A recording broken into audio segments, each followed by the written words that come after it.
just saying. All right, welcome to the Velkyn Weave, where the bunch of us artists, analysts, engineers, writers, and performers get together and play Dungeons and Dragons. Both. We have both here tonight. So, glad you're joining us tonight. If this is your first time watching, the Games Tavern welcomes you. Don't forget to follow the Games Tavern on Twitch. It's free and supports the show and all the cast and crew. Don't forget to retweet that we have gone live and share the show with your friends if you're watching live on Twitch. Also, if you're watching us on YouTube, we welcome you. The episodes get posted about 48 hours after the live airing, and eventually we'll be on podcasts too. We'd like to give a shout out to tabletopaudio.com as well as Audio Jungle for tonight's music. You can use Tabletop Audio in your own campaigns by going to tabletopaudio.com and choosing from over 220 music and ambience tracks. Also, if you have Amazon Prime, you get Twitch Prime, which allows you a free subscription to a Twitch channel, and you can use that to show your support of the show, the cast, and the crew. Twitch subscribers get access to more emotes, and also access to our special subscriber-only Discord channel, where we share some early access and behind-the-scenes content for supporters. Now, this is my first night here on the Games Tavern. My name is Grant Ellis. I'm an independent content creator for tabletop role-playing games, and I'm excited to launch Season 2 with the Velkyn Weave. But before we get into the show, let's go around and introduce each other who will be playing tonight, and also an intro as to who the Velkyn Weave are, because it's been a little while. So let's just follow the cameras as we see them on screen and go Jeff, Tom, Michelle, Josh, and Corey. Good evening, and before I get into myself, I want to thank Grant for joining us. Jeff, I'm playing Rinyan, the human paladin of Sylvanus, and yeah, it's going to be a good night. All right. I'm Tom. I'm playing Boop Whizbang. And do we want to give a little bit more? Are we doing the routines now? No, we'll do that. I'll set you up for those. Okay. So yeah, I'm playing Boop Whizbang, the incredibly ancient but lovable forest gnome wizard. Yeah. Looking forward to tonight. I'm Michelle. I play Doliris, the human cleric of Tamora, who thus far has not been blessed with excessive good fortune. It's very sad. Hi, I'm Josh. I'm playing Quentin, the mastermind Hexblade, and I think I'd propose the Velkyn Weave name because it sounded kind of badass, and it had a drow word in it, which I love. And I'm Corey. I play Eldon Goodfield. He's a country boy, halfling, Circle of the Shepherd druid. It's a lot to keep track of, but he's a good old boy, short and simple. Where's your haystack? When I first saw the party's name, I was like, are they coming straight out of Velkynvelve, or are they just going to rise from the Underdark to every occasion? I think they will. Now, let's get a framework before we get into the adventure setup and the introduction to Season 2 of this campaign. Who are the Velkyn Weave? What are they known for? What have they accomplished up to this point? Well, we totally exorcised ghosts from an orphanage. That was the word I couldn't come up with because it's Wednesday. We went to some crazy tower that was some kind of tesseract, they tell me, and I don't really know what that means, but there was some chaos toads and whatnot, and we fought them too. There was the universe cinematic. Sorry. We've foiled multiple plots of a Fey mastermind who has been attempting to destroy us for reasons unknown. We've found and retrieved a number of missing persons with minimal casualties along the way. And last but not least, we saved Woodsman from a certain arachnid-related doom. Sure. That's where we got started. You're the ghost-busting,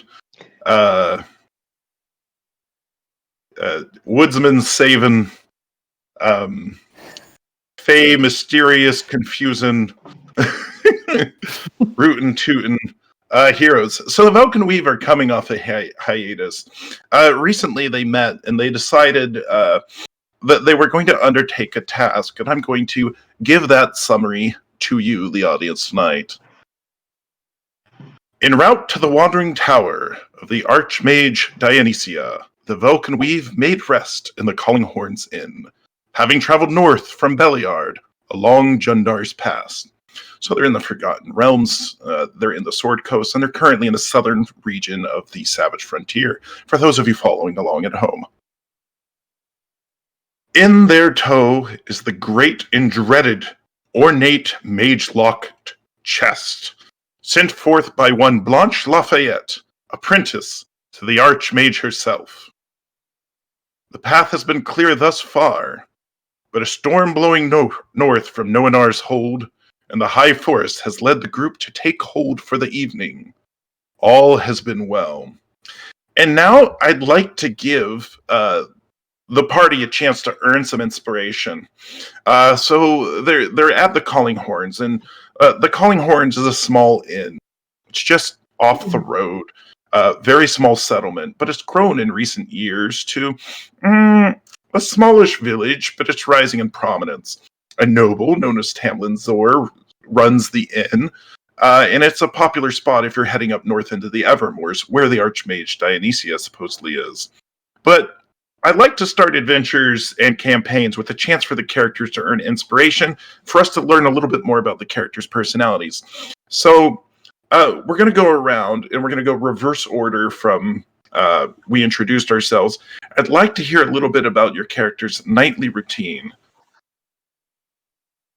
Okay, so Eldon's nightly routine is well, he tries to take very good care of his equipment. He's brought all this stuff essentially from home when he left his ranch. So many, I guess months ago. We're gonna go with months. So he takes off his leathers and he brushes them down. He's got one of those soft bristle brushes and make sure he gets all the grime and dirt out of everything, oils it down, hangs it on a chair, does the same for his hat. Got to take care of the hat. It's lasted a long time. If you don't take care of your hat, it's not going to last. So cleans the hat, wipes it down, sets it on, hangs it on the bedpost. He checks his garments, like his flannel shirt that he's been wearing under his vest pretty much the entire time. See if there's any new holes. If he finds them, he'll take a minute and sew it up. Does the same for socks if necessary. Then, just looks out the window for a second, finishes whatever drink he took up to his room with him, and calls it for a night. All right. And Quentin, what is your nightly routine?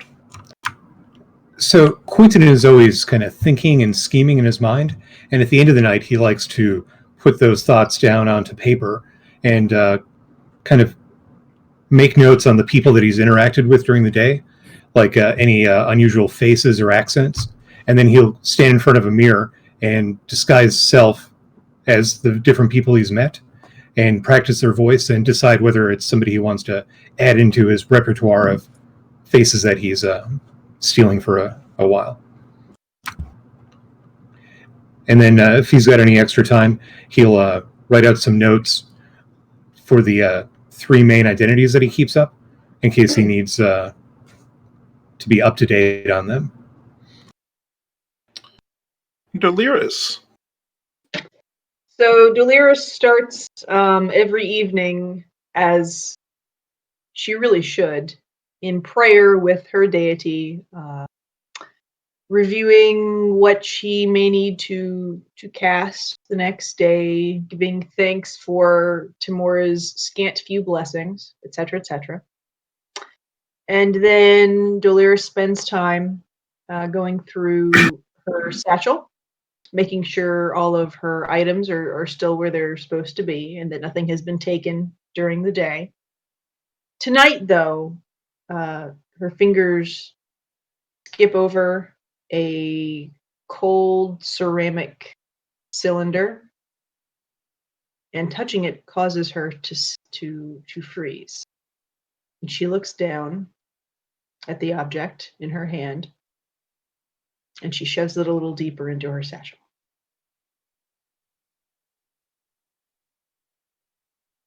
So as Bope makes his way into the room, I look deep into my robes and pull out my companion for the last several years, Mr. Peppers, a little woodland bunny, and I lay him down on the floor, which is only 2 feet away, as most forest gnomes. It's not a far journey, and just lean back and crack my back and say, "Oh no, it's not a carrot. It's just the kyphosis."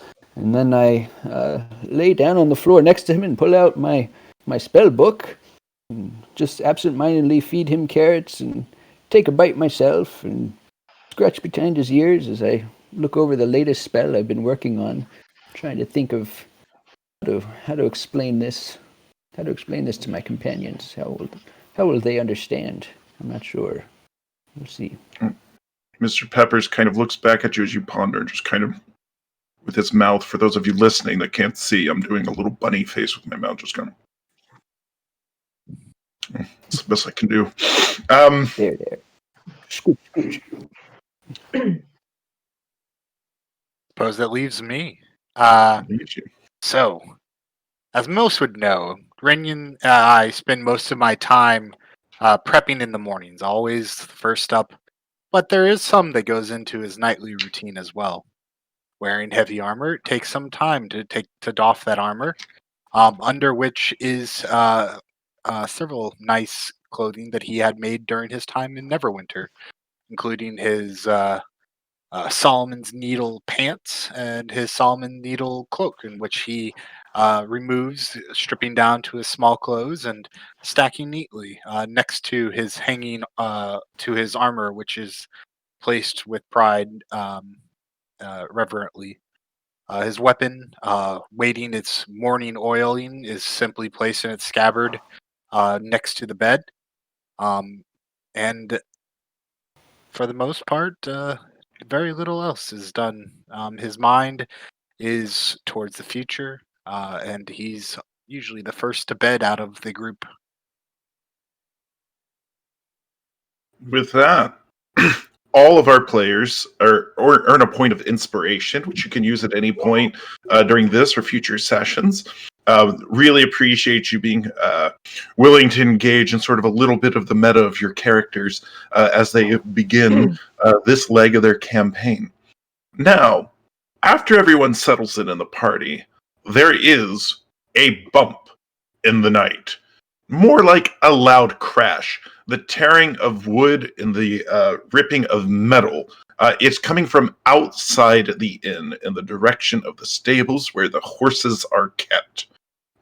Do any of you happen to travel with a horse, or do you go on foot? This is a chance. If you want to say, I'm snagging a horse would be there.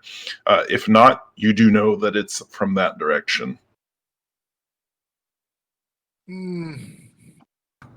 I have a horse in the stable. Okay. You hear the horses cry out. You're not familiar with your horse's cry, but you're pretty sure it's one of yours. You're awakened from your sleep. I shove Mr. Peppers under the bed. Stay here! It's not safe! And I go for the door. He follows belligerently and then grudgingly stays behind. No.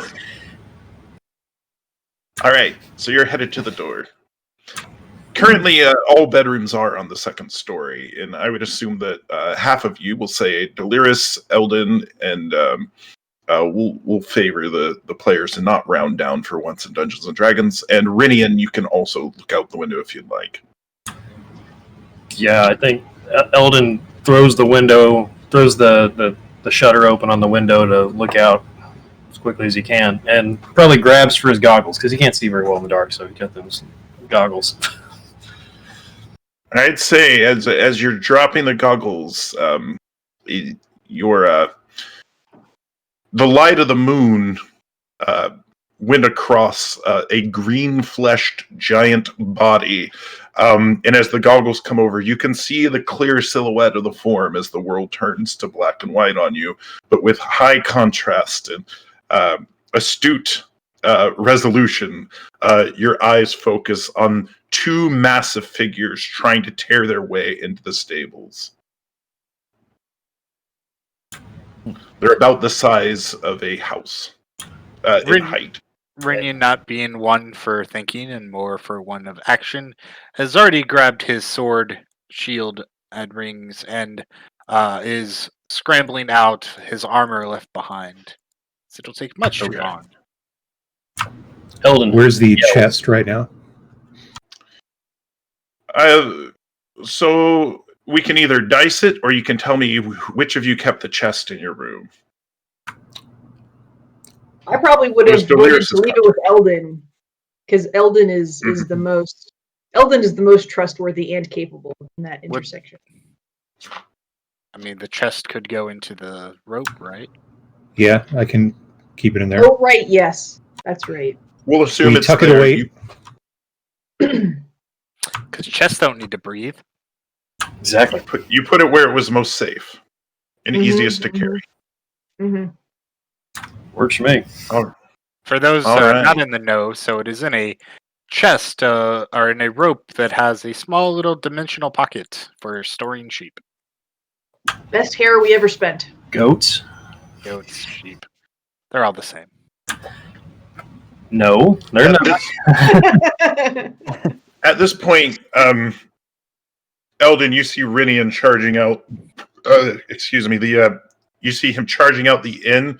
He's probably about 60 feet away from the large forms that are frantically trying to get into the stables. Stables are just across there. About Definitely going to call out that two big monsters breaking into the stable and just yell that as loud as I can, basically throughout the entire inn. If the crash didn't wake anybody up. When you call it out, you see the heads. They look like two young children that have been caught in the act. Like, they just kind of stop and you see their heads dart. One looks right up at the window and sees you, and then they look down and they see Rinian. And at this point, let's roll for initiative. Those of you that are on the second floor, you're at windows. It just take a round. I'd let you dash right out of the inn. We don't have to micromanage the feet and just say, dashing out of the inn. You're out of the inn and you're about 60 feet away from the trolls, assuming they stay where they're at. So go ahead and call out your scores to me when you have them. 14. 19. 12. Who had 14? Eldon did. Eldon has it. 22. Fastest cleric in the West. You know it. And what did Rinian get? 18. Got it. So, the trolls will go before Eldon, but after everybody else. And we will start with Doliris. Then after that, it'll go to Quentin, then Rinian, then it'll be Trolls, then Eldon, then Bope. So it's a pretty good mix. Mm-hmm. So let's start. Doliris, what do you do? Yeah, I'm dashing out of the inn sans armor because I also did not think it wise to take the time to do that. I got to get on this. All right. So you are now out of the inn. Anything else you had with you, any weapons or anything like that you have with you, you just don't have your armor on. Grabbed my shield, my dagger, probably left my crossbow. But yeah, shield and dagger. All right. And with that, we move down initiative, and I will pump in the battle music. All right. And we move down initiative to Quentin.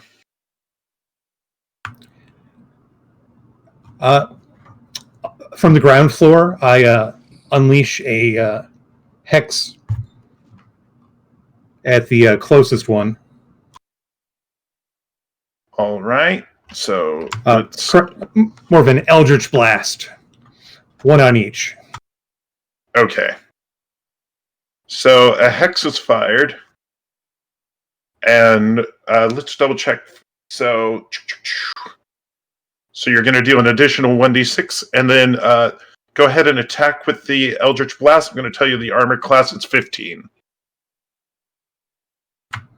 22 on the first one, and the second one misses. All right. And go ahead, roll damage on the first one. 7 total necrotic. That music's pretty intense. It's low on my side, so let's. Remember, you can individually turn it up and down. Roger. As well. Yeah, I'm not running the volume of the music. That'll be for our tech to address. I keep it low on my side. All right. Okay. So. Can you repeat the damage, please? I was 7 necrotic, 2 force and 5 necrotic. Got it. All right. So that troll, it collides against his jaw, knocking 3 of his teeth loose. His face turns to look at you. You can see bits of his skull, and as he turns, he begins to reform, and you can see the lip reattach and one of the teeth grow back as he goes right back up to full health to start his turns. They're going to dash around. Oh, wait, Renian, you get to go before the trolls. So you get to go first. Cool. And they are large, I take it? They are large. Large giants. Alright, that should still be fine. And how close am I? You are, at this point, 60 feet away. Oh, I'm 60 feet away. I see. And if, spoilers, they're going to dash towards you, so it's... Well, if I see them, prepping to charge my way, then I will brace and hold action for them to get to me. Or actually, I will bonus action cast Thunderous Smite and then hold action and wait for them to come closer so that I may hit them. Alrighty. On their turns, they run right up around you. So full turn to essentially dash around you. So you have trolls on either side getting ready to tear into you. And with that, initiative moves to Eldon's turn. Are they close? They're engaged with you, and if you had readied your attack, swing away. Yes. Swinging to the one to my left, being left-handed, so that'll be first attack with the Thunderous Smite, getting a 20 to hit. Hits. That with 12 magical physical damage, as well as the Thunder Smite going off, which will do another 8 thunder damage. And I need him to give me a strength check of DC 13. Strength saving throw? Yes. Alright. Zrinyan's lightning crackling sword reaches out and hits the first one on his left, and a loud thunderclap heads out, deafening the town. And if they didn't hear them beating up on the stables earlier, they heard that. He got 16 to save. He's fine there. And now I will... oh no, that's it, right? Yeah, that's it. All right. Because I only get one attack, or do I get both attacks if I held action? For the purpose of this, I'm going to say that you readied you used the reaction to make an attack action. Let's just let you swing twice. It's okay. No need to prolong it. These trolls are going to attack you an awful lot. Okay, so the second attack We'll the rule after the game. is a nat 20. All right, there you go. Ooh.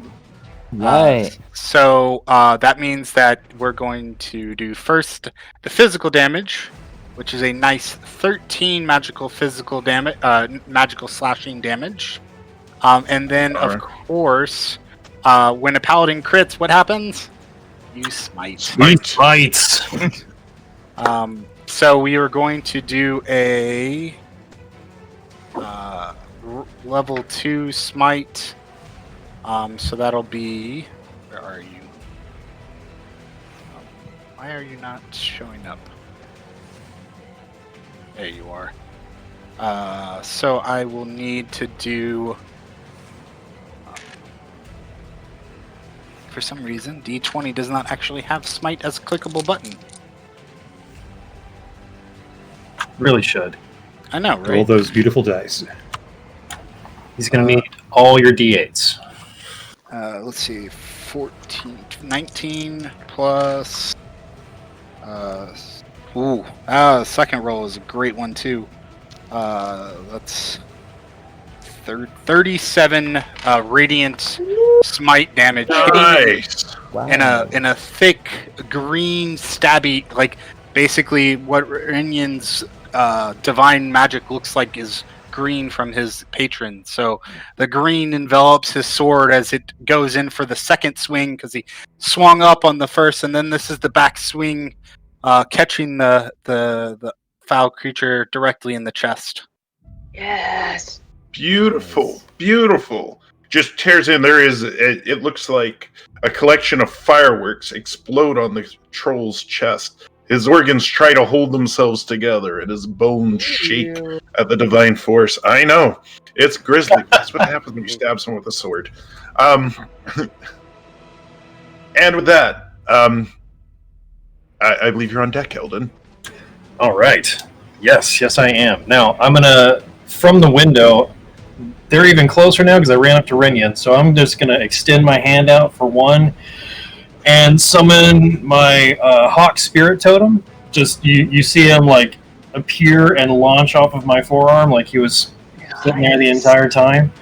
Flies out to over top of Renyan, and now everybody around him has advantage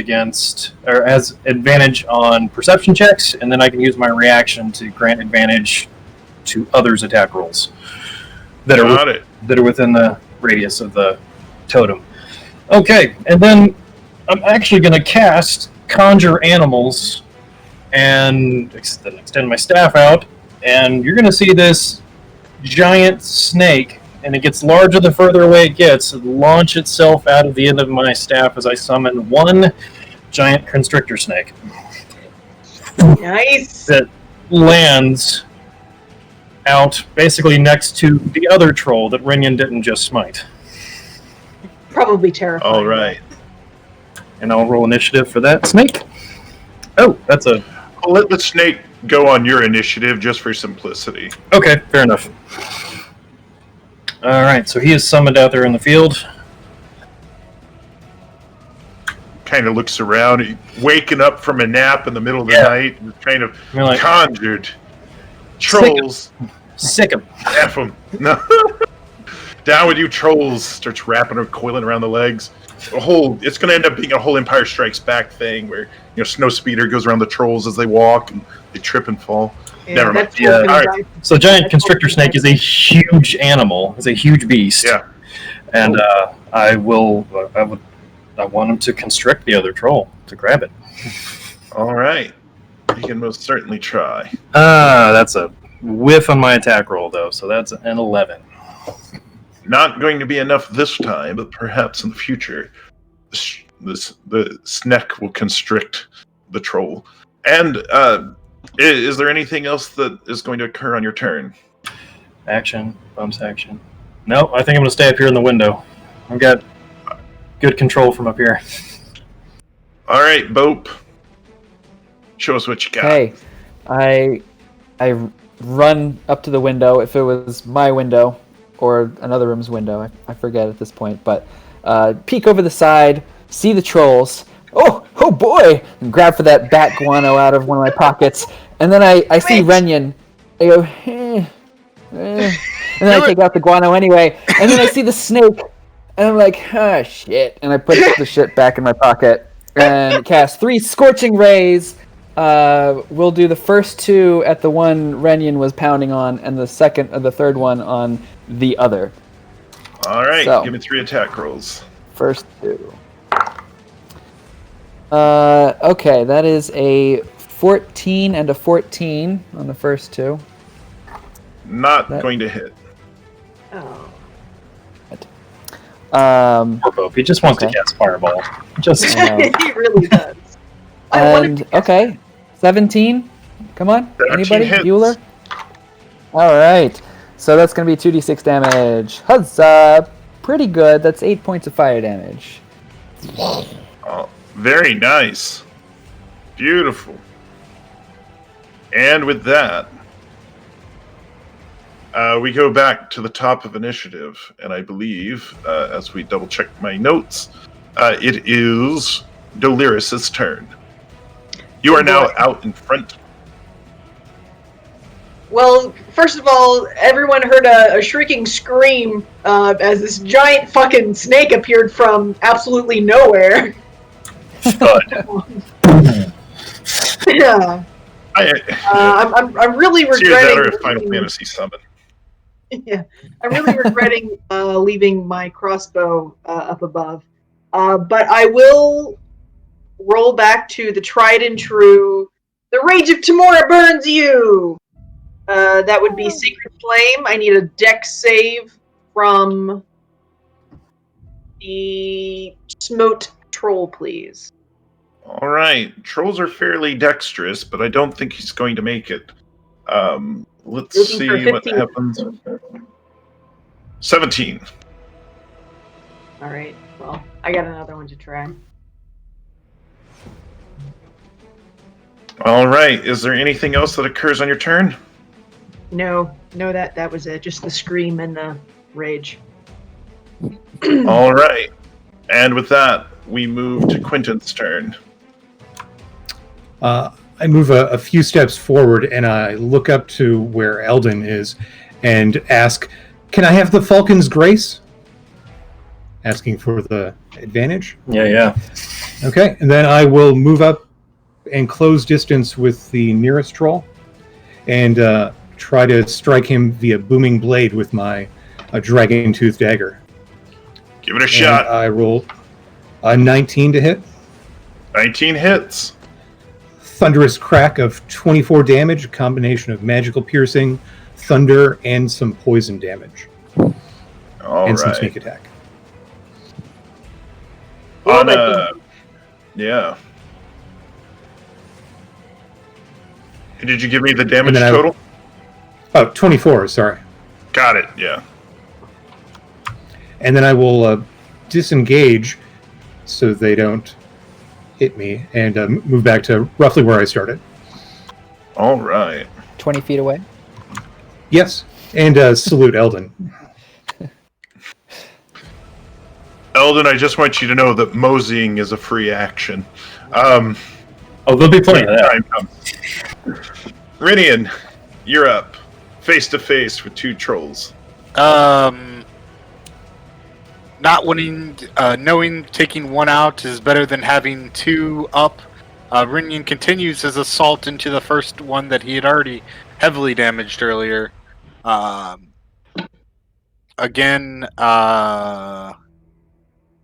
he will bonus action to put a thunder to fill his blade up with a thunderous energy, and then strike into the first one. Unfortunately, missing his first attack, and then once again going for another swing. This time connecting the 21, hitting first with 7 magical slashing damage, and filling Strength save? filling the sky with another, or filling the air with another thunderous clap with 11 thunder damage and a DC 13 strength save. Boom, baby. The troll's going to make the save with a 14. They're strong, they're beefy, they're thick boys. And you do notice after you land the thunderous smite, the troll that looks like it's starting to teeter-totter, his knees are buckling, gains a little bit of fortitude. The other one, though, nothing at all. He seems confused that he is not reconstituting. Perhaps he was singed on the turn before. And with that, trolls go. And the troll that is teeter-tottering is going to make 2 claw attacks at Rinian, who is currently unarmored, for 24 and 21 to hit. Oh yeah. So that's going to be 14 piercing damage. After that, actually, that is 22 slashing damage. I'm sorry, that I was looking at the wrong damage. Those are claw attacks, not the bite. And then he lunges in with a bite. 16, unarmored. That'll be an additional 7 points of damage. The second troll is also unleashing Hell's Fury upon you as he grasps, gropes, and claws, at aiming for your eyes.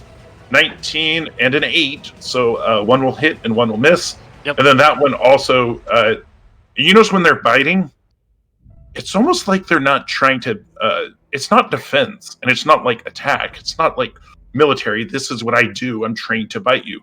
They're trying to feast upon you. You get a good look, they're nothing but like rib bones, they're sucked in, swollen bellies, and that's a 24 to bite you for an additional 7 points of piercing damage. Almost like we've seen this before. And We have? Emaciated trolls? Maybe I'm mixing games, but Renian has seen everything. you may have. He's seen It's a standard encounter. And with that, the trolls have gone as they attempt to feast and feed upon Rinian. And it moves to Eldon's turn. All right. Well, I'm definitely going to command my snake to do the same thing he did last time in a second. But first, I'm going to go ahead and bonus action Shillelagh on my staff just in case. And then I'm going to... Let me make sure. Are you in the window? Yeah, I'm still up in the window. Yeah. Just in case. I haven't jumped down just yet. Dive on the troll with the shillelagh to the head, Right. killing him. How close are they to the window right now? Are they within 30 feet? So, I'm going to rule you could, if you got a running start, you could probably jump and hit a troll. Well, 30 no, foot leap. it's to throw some flame at them. I got produce flame. That's why I asked if they're within 30 You're feet. close enough. Okay. So, yeah, I'm going to little poof of produce flame and pitch it at the injured one. They're both injured. The very injured one, pardon me. Having a very bad day. I am 2 with my rolls. It's another 11, so that does not hit. But now it's the snake's turn. He's going to try and grapple the healthy one, the healthier one. All right.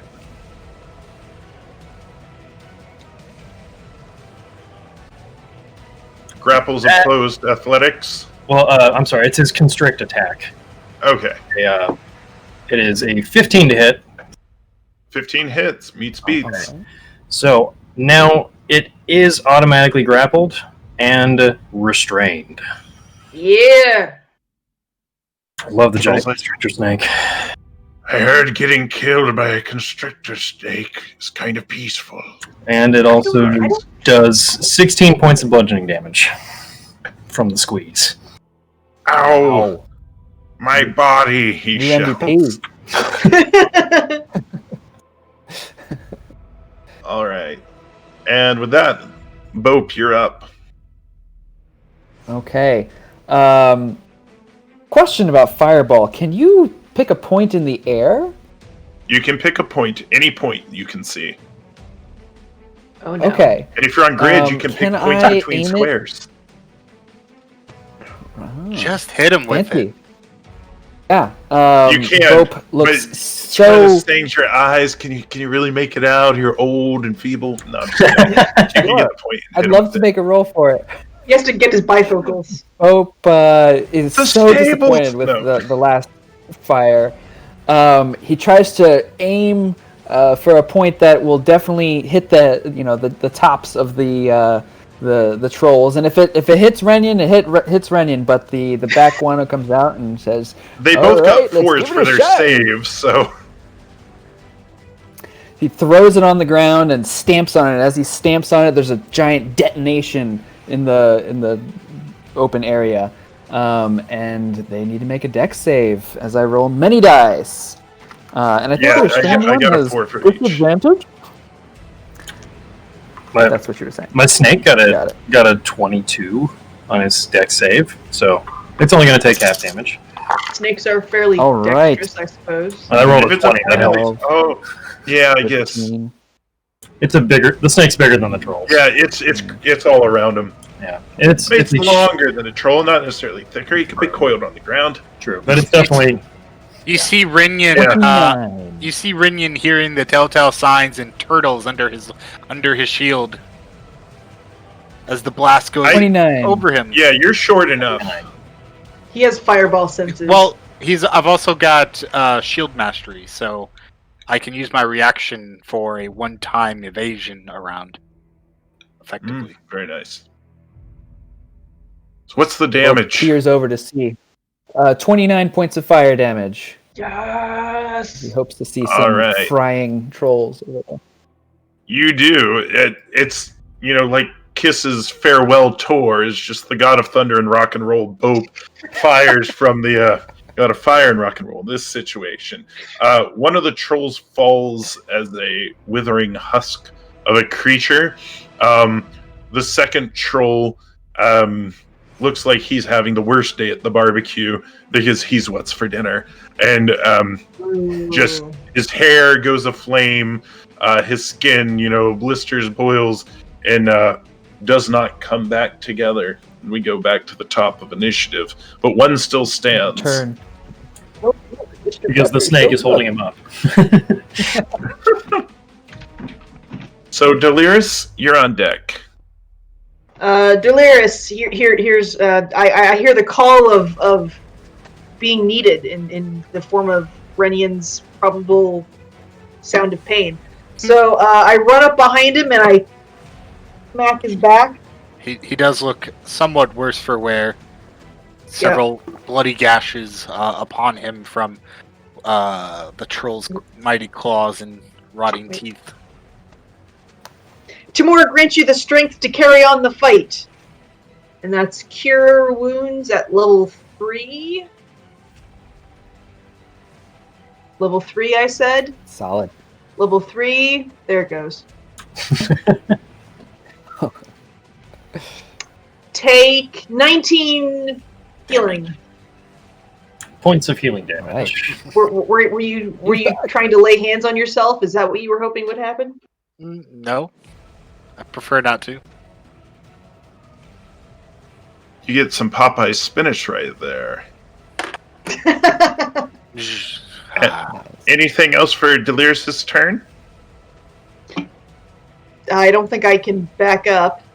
If I have any movement left, I will back up because I do not want to be in this fight. I don't want to be in biting range. You can back up. You're pretty close. Okay. And with that, we move to Quentin. Excellent. The creature still appears to be restrained, correct? Correct. Okay. Not passing up the advantage, I will be attacking with Booming Blade and the Dragon Tooth Dagger. Rush up and strike it with lightning charging through the dagger. 26 to hit. The total damage, it's 29. Magical piercing, poison, thunder. Wow. With And that, sneak attack. describe how you end the life of this troll. I rip the inside of its thigh out with the dagger as poison courses through its veins. Yeah, you do. Its eyes go white with its dying breath. Do any of you speak giant? It just barks out in a large, visceral tongue, and it sounds like it's making a request of you. But you're not too sure what it says as it dies before you. The trolls have been slain. At this point, in-game, it hasn't been that long. It's been like 3 rounds or so it's been, about 18 seconds, half a minute.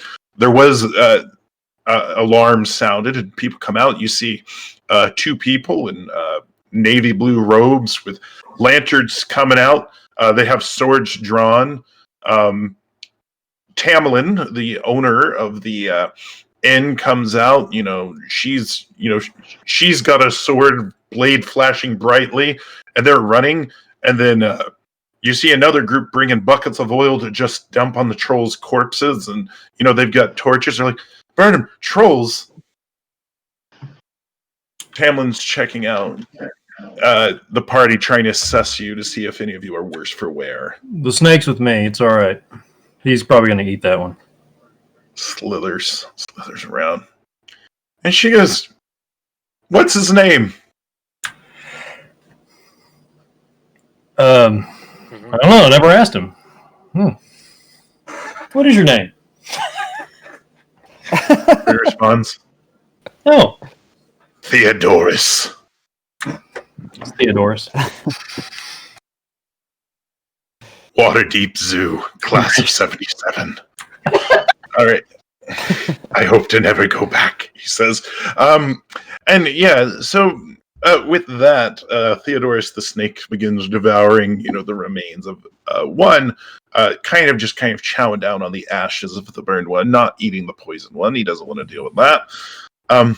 Tamlin says, they've been getting more and more brazen these past few weeks, referring to them being the trolls. Which kind of eyes you all up. Wiping down the blade. So, this is a common occurrence then? It's definitely increasing in frequency, but trolls haven't been invading these parts for a good 30 years, not since the dwarves ran them off and chased them into the evermoors. If there's a... I'm assuming they have this dissected look. So that's common as well. Looks unnatural. They sort of look over the trolls, and they kind of point, poke and prod. Make it. This is a deduction check. Go ahead and make either a medicine or investigation. That'll give you all some assessment of these trolls. We'll do some medicining. While he's doing that, as soon as the snake's done swallowing his troll, I'm going to have him come over to the window so I can slip and slide down to the ground. Aww. Yeah, he's got a giant troll-shaped form in his body, just the shape there. Awkward. Theodorus comes over excitedly. What did we get for our medicine? Fortunately, Rinyan has no idea. I don't know if What do you roll? 6. So here's what you know with the 6. They are not in a natural state. There is something affecting them, but you couldn't tell exactly what. I'll let you re-roll with advantage if someone helps you. I At can this help point, with you hear the investigating. pitter-patter of little Bope. Oh, boy. Did you guys see that? Oh, it's been a while since I got to light that up. None of the buildings caught, did they? You did fine, Bope. You did fine. Hey, you're quite learned. Have you seen this Yes. type of dissected, gaunt-looking troll Got a before? 21 on investigation. Oh, yes. Yes, it looks quite familiar. It's one of those things, too. And since you're proficient, Delirious, we're going to say that you can give an affirmation to any data that's presented here. So, trolls are coming out of the evermoors, and the distinct problem with these trolls is they are in a condition of starvation. They would not typically attack a guarded village, even one this size. They wouldn't come down in the middle of the night. They'd prefer to be sleeping right now, but they're that hungry that they've decided to attack a settlement, even one guarded, because they smelled food and they went after it. They were that hungry. Was their attack successful on the horses? I worked my way over to the stables to see. No, what's your horse's name? Amelia. Amelia's happy to see you. She's a little shook, but she settles down. Sugar Cube. Good girl. Sugar Cube. She settles down. Tamlin says, tell you what, you folks were headed up into the Evermoors anyways, weren't you? I could make it worth your while if you get some information for me. Such as? Find out why the trolls keep coming down. I'm not saying you have to go around killing trolls. You've already done that tonight. But And she looks a little proud. She says, there's something that I feel your group needs. You need some renown and prestige. You need to be accepted immediately by people who see themselves as important but aren't any better than you or myself. You need a letter of recommendation. So when the time comes and you must convince others that you are, shall we say, the prestigious sort, they cannot deny it. I could have one drawn up for you. You find out why the trolls keep rushing down and attacking my people. I'll draw up the letter of recommendation for you. And for those that aren't familiar, in the Dungeon Master's Guide, there's a chapter on marks of prestige, and under that, there are many things of prestigious nature that can be given to adventurers in the game of Dungeons and Dragons. A letter of recommendation has many purposes. It's essentially a get out of jail free card, a send someone to jail card, a meet with a king card. You have it, people must take you seriously. That could Handy. be useful. I think that's probably fair. Kind of looking at the people that have been in cities more than I have. Is that good? It's a good thing? Yeah. I've been telling you guys, the written word, very powerful. I'm gonna drop a picture of one in the Discord just so you can see if you need it. I see Pretty neat. this being a win situation, team. Wouldn't be surprised if Quentin pulls out one that he forged a couple years ago. Oh, it looks kind of like this.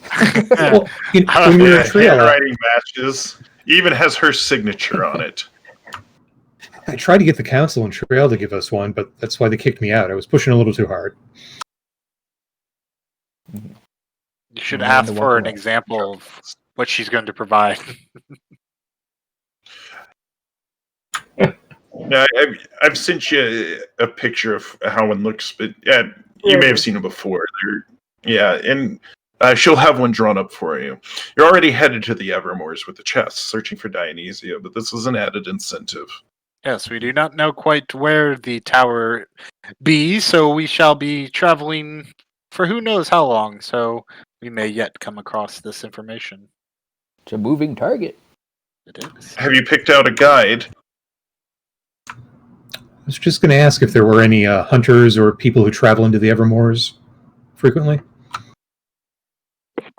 Less frequently, the only hunters you'd find would be staying here at Calling Horns. But if you head northeast about a day instead of going straight in, you'll find a small settlement.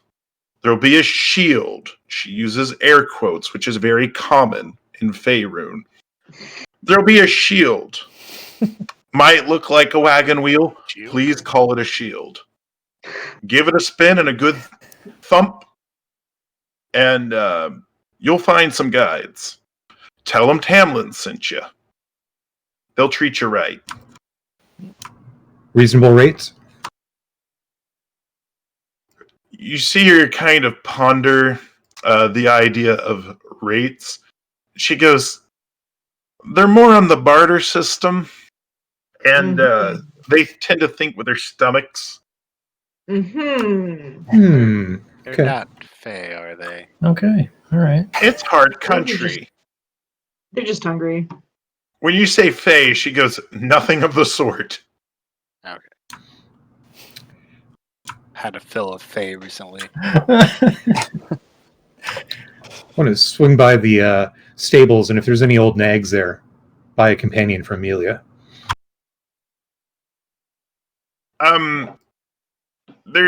There's no horse for sale, but they tell you in the morning. There's a man in the village that's been trying to get rid of a nag for some time. Fussy old mare. Yep, that's the one I want. All right. You go find Augustus. Tell him we found a buyer for old Hell Whip. What a All great. And with that, is there anything else that the Velkyn Weave would like to do in the evening? There are the folks in the navy blue robes. You had seen them earlier. They're just night watch people. They usually don't stay at the inn, but they are nearby. They came from further out in town. They are diligent. What sort of training do they have? One, over enthusiastically. His name's Duncan. He goes, Swords! He holds it up. The other one's a little more sly and says, we're trained in a variety of martial weapons, and we tend to prefer the pointy kind, but we've been known to use a few blunt objects. Again, the Faerunian air quotes. Well, if all's quiet, I say we head on back to bed, get some shut-eye for the night, or traveling to finding guides is going to be a hell of a lot more difficult in the morning. I suggest you do a quick look at your rooms and see if maybe everything outside was not just a distraction and people were rifling around our rooms while we were outside. Mr. Peppers! Nice. That's what I would do. Back upstairs. The third little troll that no one saw is finishing him off. No, I'm just kidding. No. If anything The little happens troll. to that bunny, I think people in chat would riot. I'm having a hard time sleeping now that Mr. Peppers has been introduced into the game. But Bunny is in play. The bunny Yes. is in play. no watership down tonight. They will keep the bunnies safe in their burrows.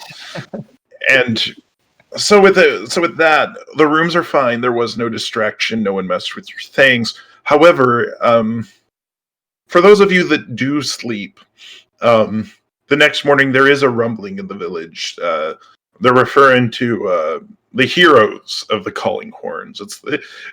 I don't know when the last time you heard your group referred to as heroes, but there's not many people that live here. Most people wouldn't choose to live in the Calling Horns, but they're talking about how, maybe Tamlin should start investing in these heroes, start treating them right, make, nice up the place a little bit. So when we get attacked by trolls, they're more inclined to help. Maybe not everyone will be as charitable as this group.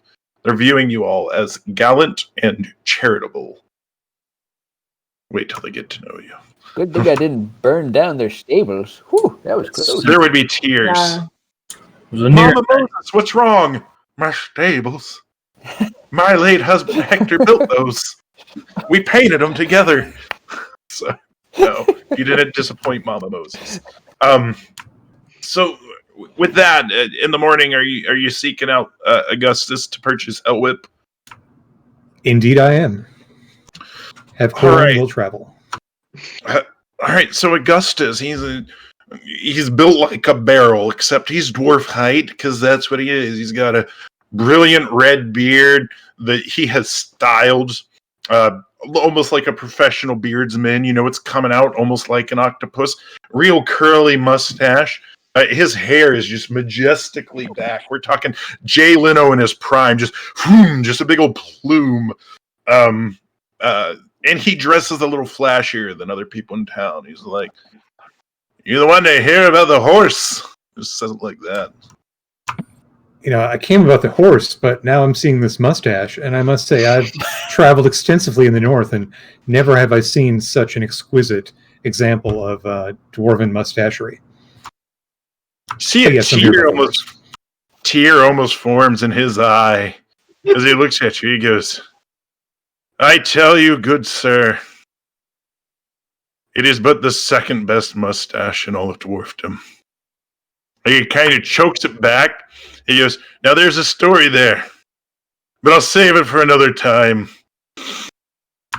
Thank you, sir. Tell that Thank you. there's an annual dwarven beard competition, and it's very, very. They take it very seriously. It's invite only to compete. Well, if And he there's goes, ever anything you need to do for the competition, just let me know. "I appreciate that. I appreciate it. I'm looking for a good groom. Since mine's the worst," he calls to the back. See a little top of the head of, a deep gnome kind of peer out, and the eyes just look. No sound, just kind of a Kilroy moment as his head pops out, and he slinks back. It's hard to find good help these days. I know. I mean, I have to travel with the people I'm with because good help is hard to find. So, Hellwhip, I've heard you have for sale. Oh yeah, she's for sale. Ornery devil. Bit long in the tooth, but young in the loins, if you know what I mean. She's got pep in her step. What's your offer? Indeed, I do. Holds his arms. Now, any persuasion, any bargaining you do is made with advantage because you have niced him up on his beard and mustache. Yeah, you did. Well played, sir. Well played. 13 on persuasion, and I'll offer, fair market price for the steed. Yeah. So we'll sort that out. It's not too much. He's looking for a few gold. Just to keep in his pocket, make him feel safe. He looks at you. He goes, "Now I see you have been blessed with the gift of gab, a silver-tongued devil, but that is the rightful owner for Hellwhip, and I ought to let her go for the price you ask. Tell you what, we'll even throw in the saddle for free." You, sir, have a deal, and my eternal gratitude. Thank you. A little deep gnome head peers out from the back, kind of narrows its eyes at you, and goes back.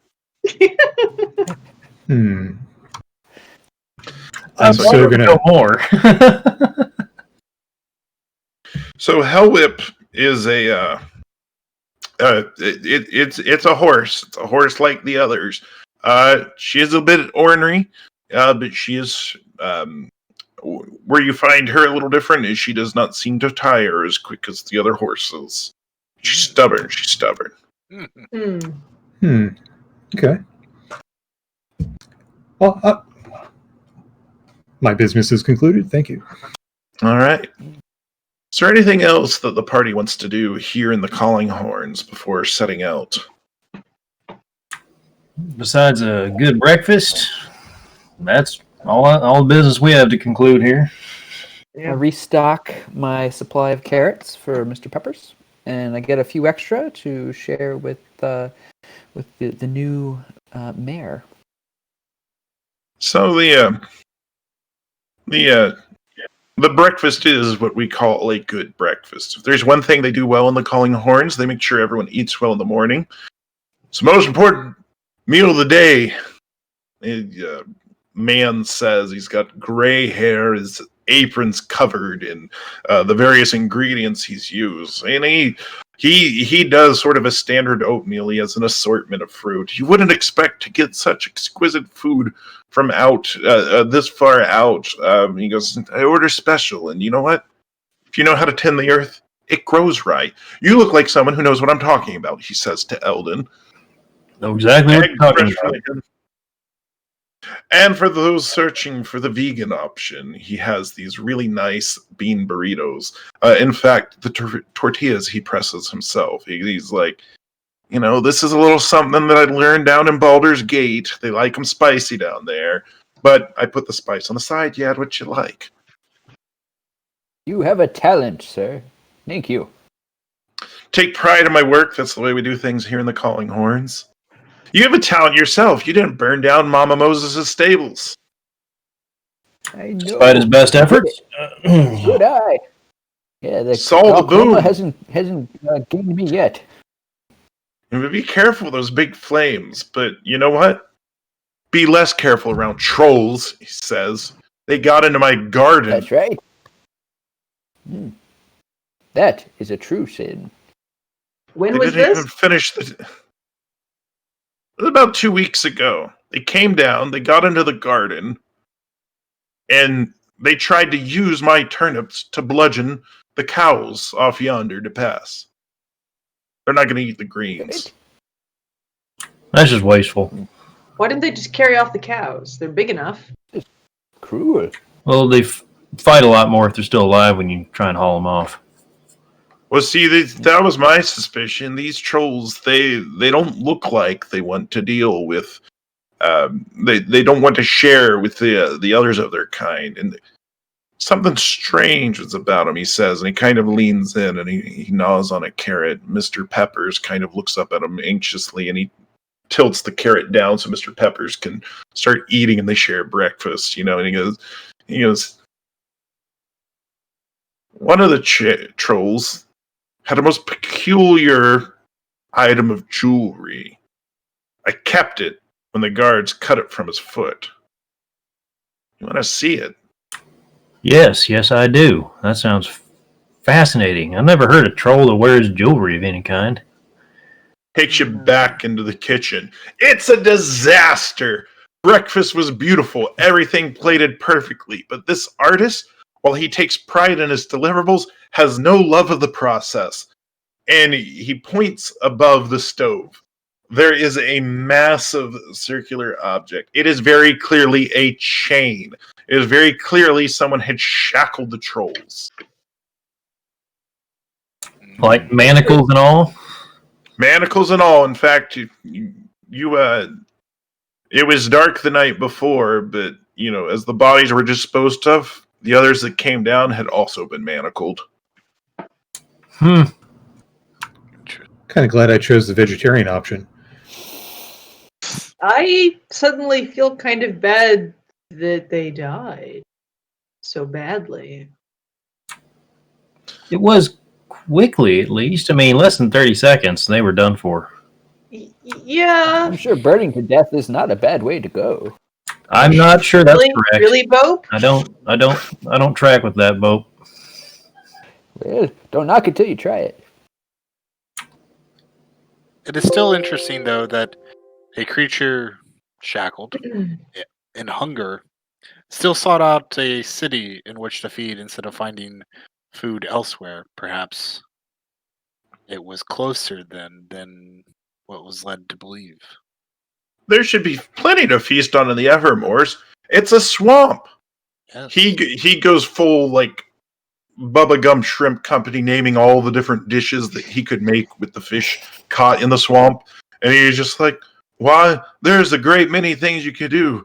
Goulash, stroganoff, and he just starts naming off all these things to the point where, he gets a faraway look in his eye.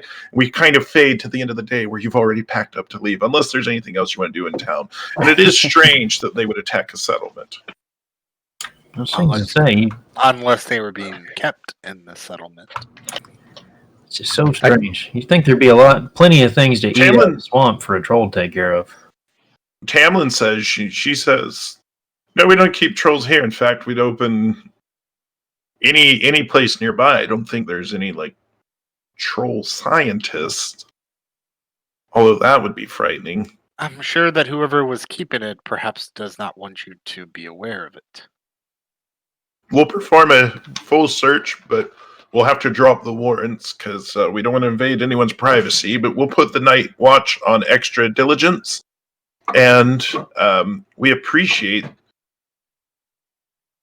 raising our suspicions because, there have been some strangers that have set up recently in town. Now, we're not saying we're going to drive them out. We're not saying we're going to judge them. But if trolls are attacking this often, we might want to make sure no one's growing trolls in their basements. It's when anyone... Can you do that? Oh, good. Yeah, because the guy cooking, he's like, growing trolls in the basements. What's next? Snakes falling from the sky? Check that one. Has anyone tried to follow like where the troll tracks came from? Because they're big. I assume they left footprints.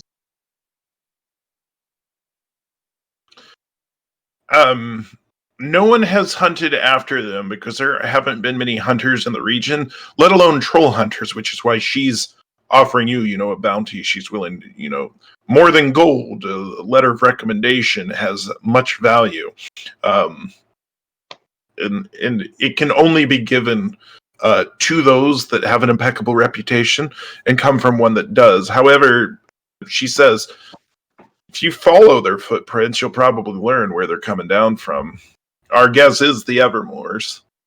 In fact, those guides you seek out might have more information as well.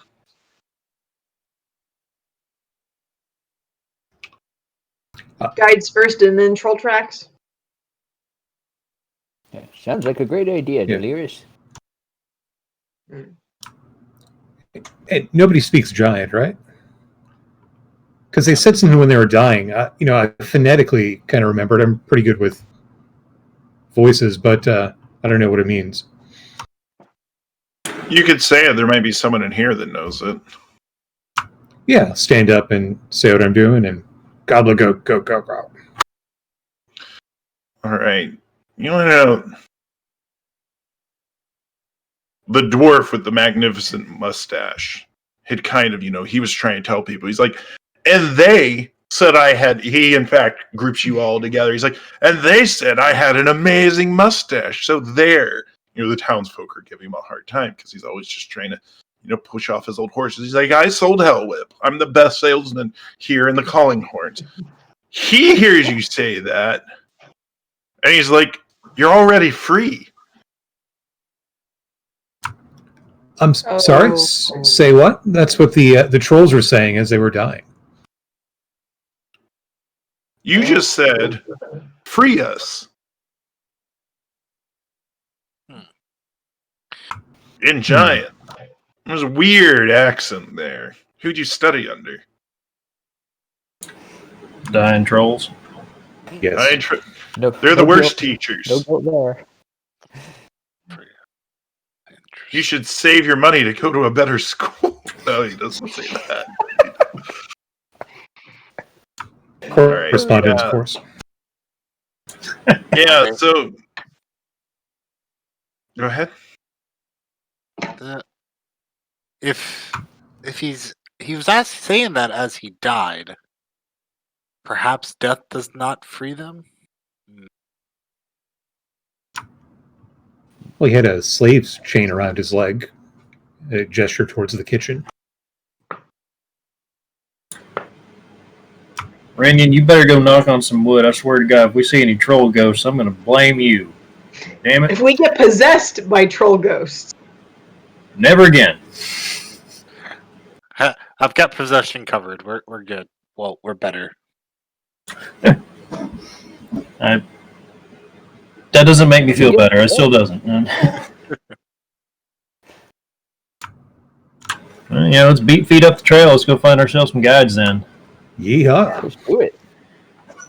So it's a full day's journey to head up and get to where they said you would find the shield in Faerunian air quotes. And we're going to do something a little different for travel. Each of you is essentially going to have a job on this journey. It's only a day, and I figure it's a nice way to get a little bit of a mini game in there. So I need to know which of you is scouting to make sure that you don't get ambushed by anything on the trail. The second, who of you is kind of keeping track of supplies because you're going to need to eat while you go, or doing the foraging if you're using a forager who kind of goes off and finds things. So you need a scout. You need someone to keep track of the food that's being consumed. You need someone to keep track of the time so you don't dally too long in one area. You need someone to blaze the trail essentially as the navigator. Who's doing what? Well, These are going to be checks. Rinyon's totally the person that keeps us moving. Yeah. I love to live off the land and, find fresh vegetables and herbs and, make sure we're well fed. I'll either scout or quartermaster. Delirious, you want to shine as a scout? Or you want me to go? Well, no, I'm thinking that's probably what I'm best suited for. That has been because I have a good passive wisdom and passive investigation. So, yeah, maybe that. And I'm reasonably stealthy. All right, I'm on supplies. And I'm going to figure out what's wrong with this horse as we're going, because I can speak with animals easily, and they can talk back. Hell whip? Hell whip. That's All right. That's what the man calls her. And I tell Eldon, I'm not sure what we're going into, but if they like to barter in for food, one of these two horses is a sandwich. Just letting you know. So your input is going to help me decide which one. Oh. And you are laying a heavy burden on me, sir. I crack his across his knee with a carrot. That's not very nice.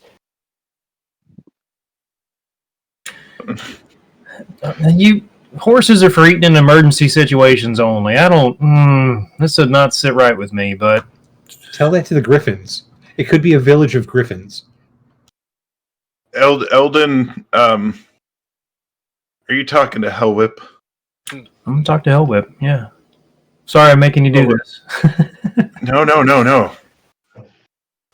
You're going to apologize to everyone else soon. Hellwhip responds, and she is the Jessica Rabbit of horses. And she's like, Mr. Eldon, I'm not bad. I just buck that way. None of these town folk are suitable riders. None of them are distinguished travelers. Now, don't get me wrong, I'm a married horse. But he's been dead for some years. Still, I take that to the grave. So, when they say you're honoring then, you just have high standards, is what you're saying.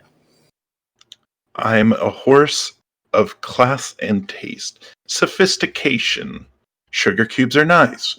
Your travelers understand that. I happened to see Amelia get a sugar cube last night.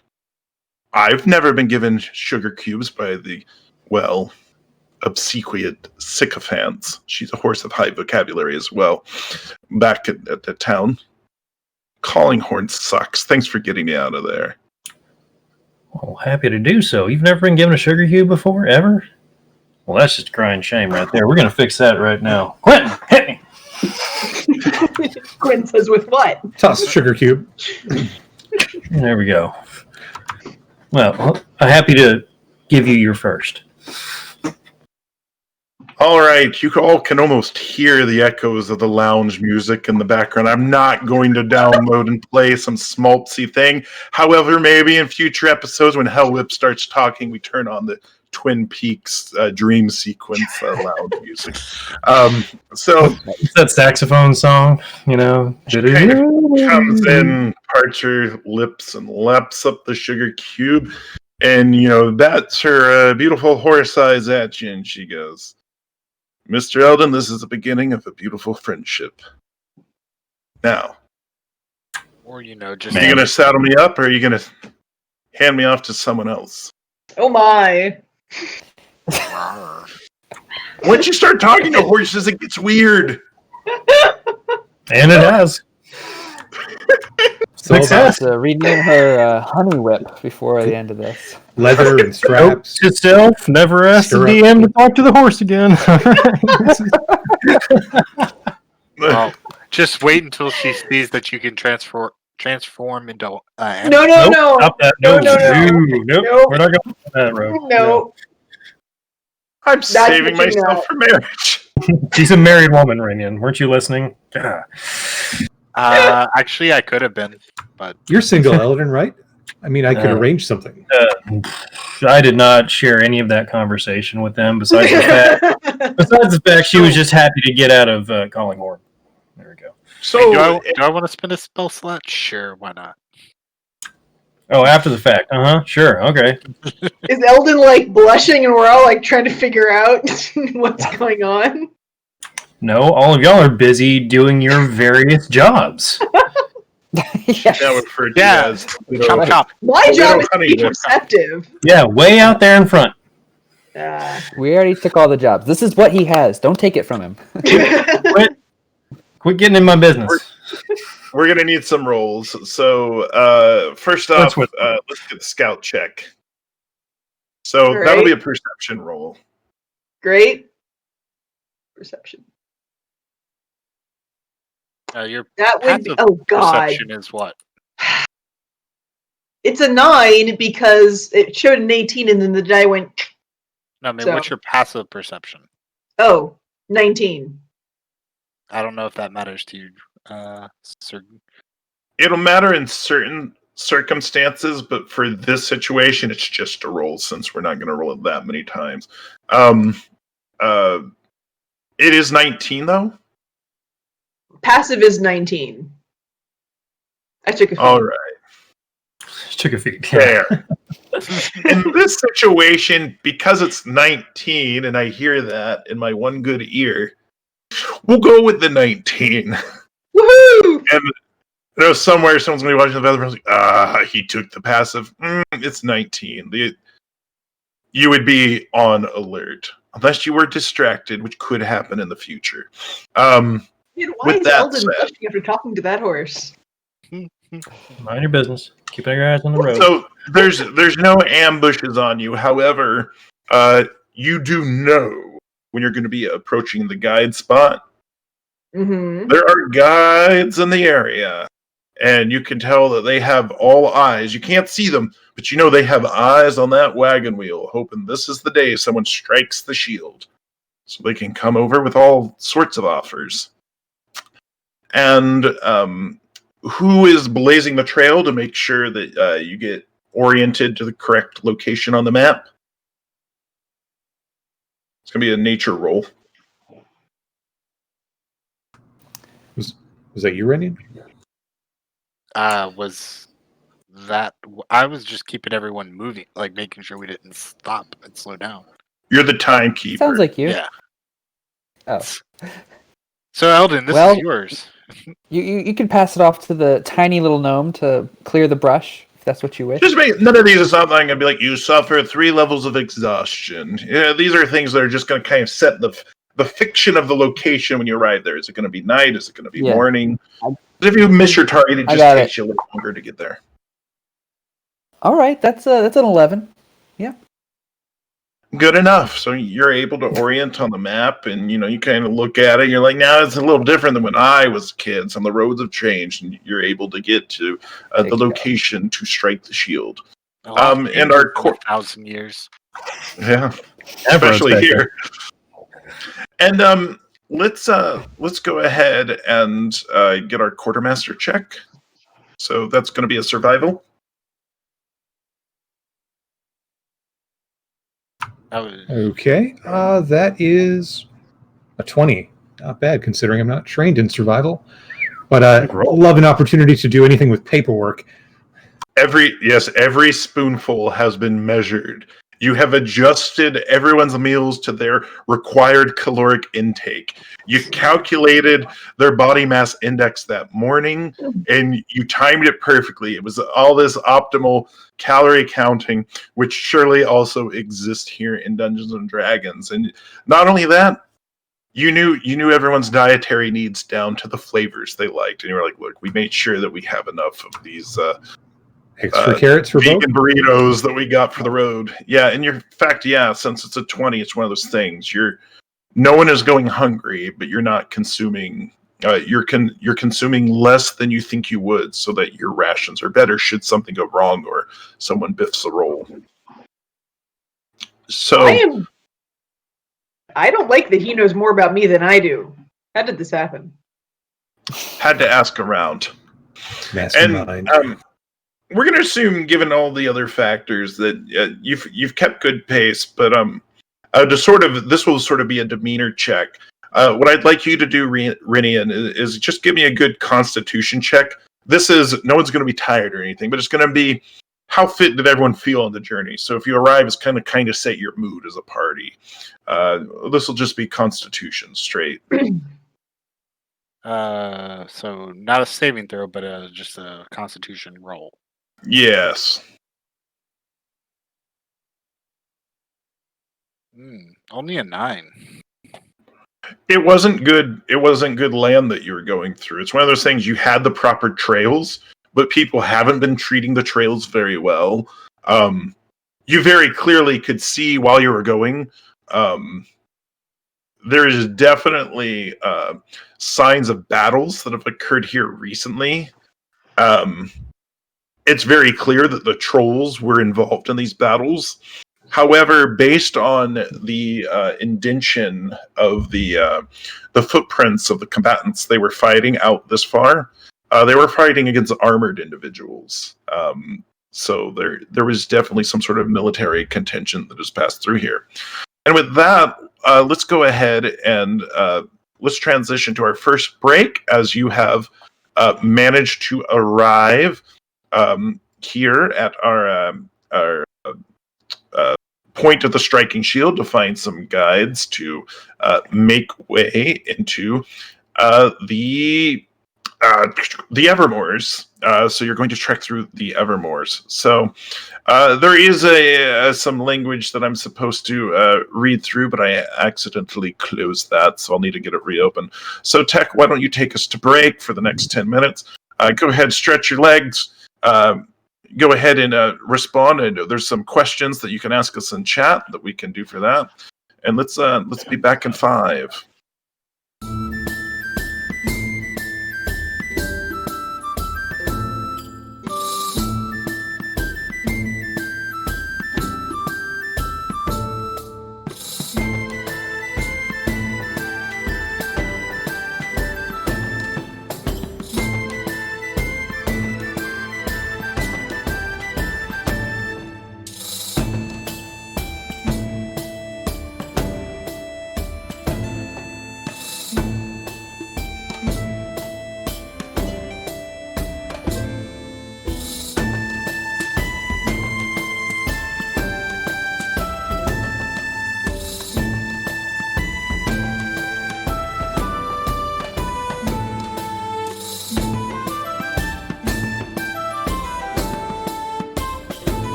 We are back to the game, and we're excited to play. So, when last we left our intrepid heroes, they were not having sultry conversations with horses. They were, in fact, finishing their journeys across the continent of Faerun and making their way to a location known as the Point of the Striking Shield. And so they arrived managing their supplies very well, and they made good time, and they were not ambushed along the way. However, they know that they are, in fact, being viewed from a distance. Now, do we have answers to the questions that were asked in chat? Is that something we go through? Yeah, I think we got a few. Y'all been paying attention to questions asked of you, fellas? Bope is a pyro. We believe it. Yeah. I believe it too. But very carefully choosing that point. Won the poll. No surprise there. Folks, for those of you that voted for Quentin wouldn't accidentally do anything. I'm pretty sure if he set a village on fire, it'd be on purpose. 100%. I saw you throw that fire. I saw it. We all did. Totally on purpose, yeah. You missed, just for the record. Yeah, if anybody set it on fire accidentally, it's probably me, because I'm not as good with it. But vote for sure for Fireball. All right.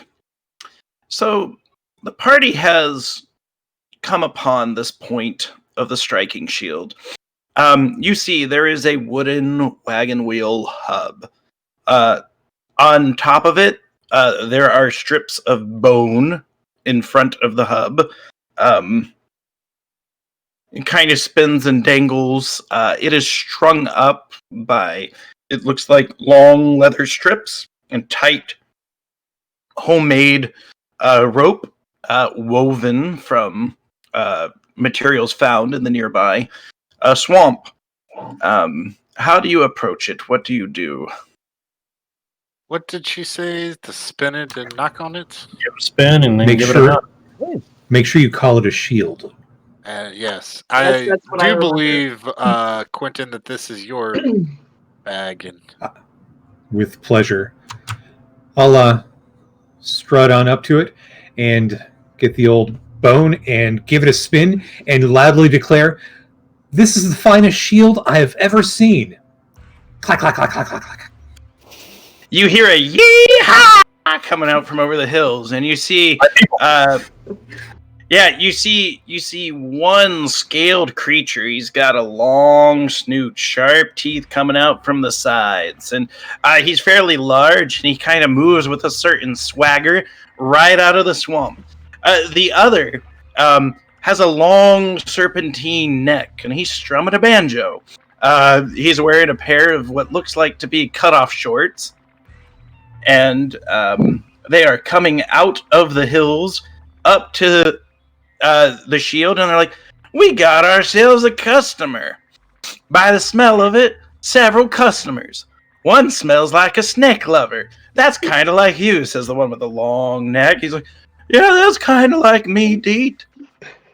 Don't tell my name." And so, This is amazing. one's carrying a banjo. It's not in the background, it's in the foreground. So, Deet and Tobias, your Evermore tour guides, welcome to the Tooth and Flagon Swamp Buggy Wagon. I'm Deet, and that's Tobias. Well, that's quite an arrangement you have here. And a beautiful shield, as he said.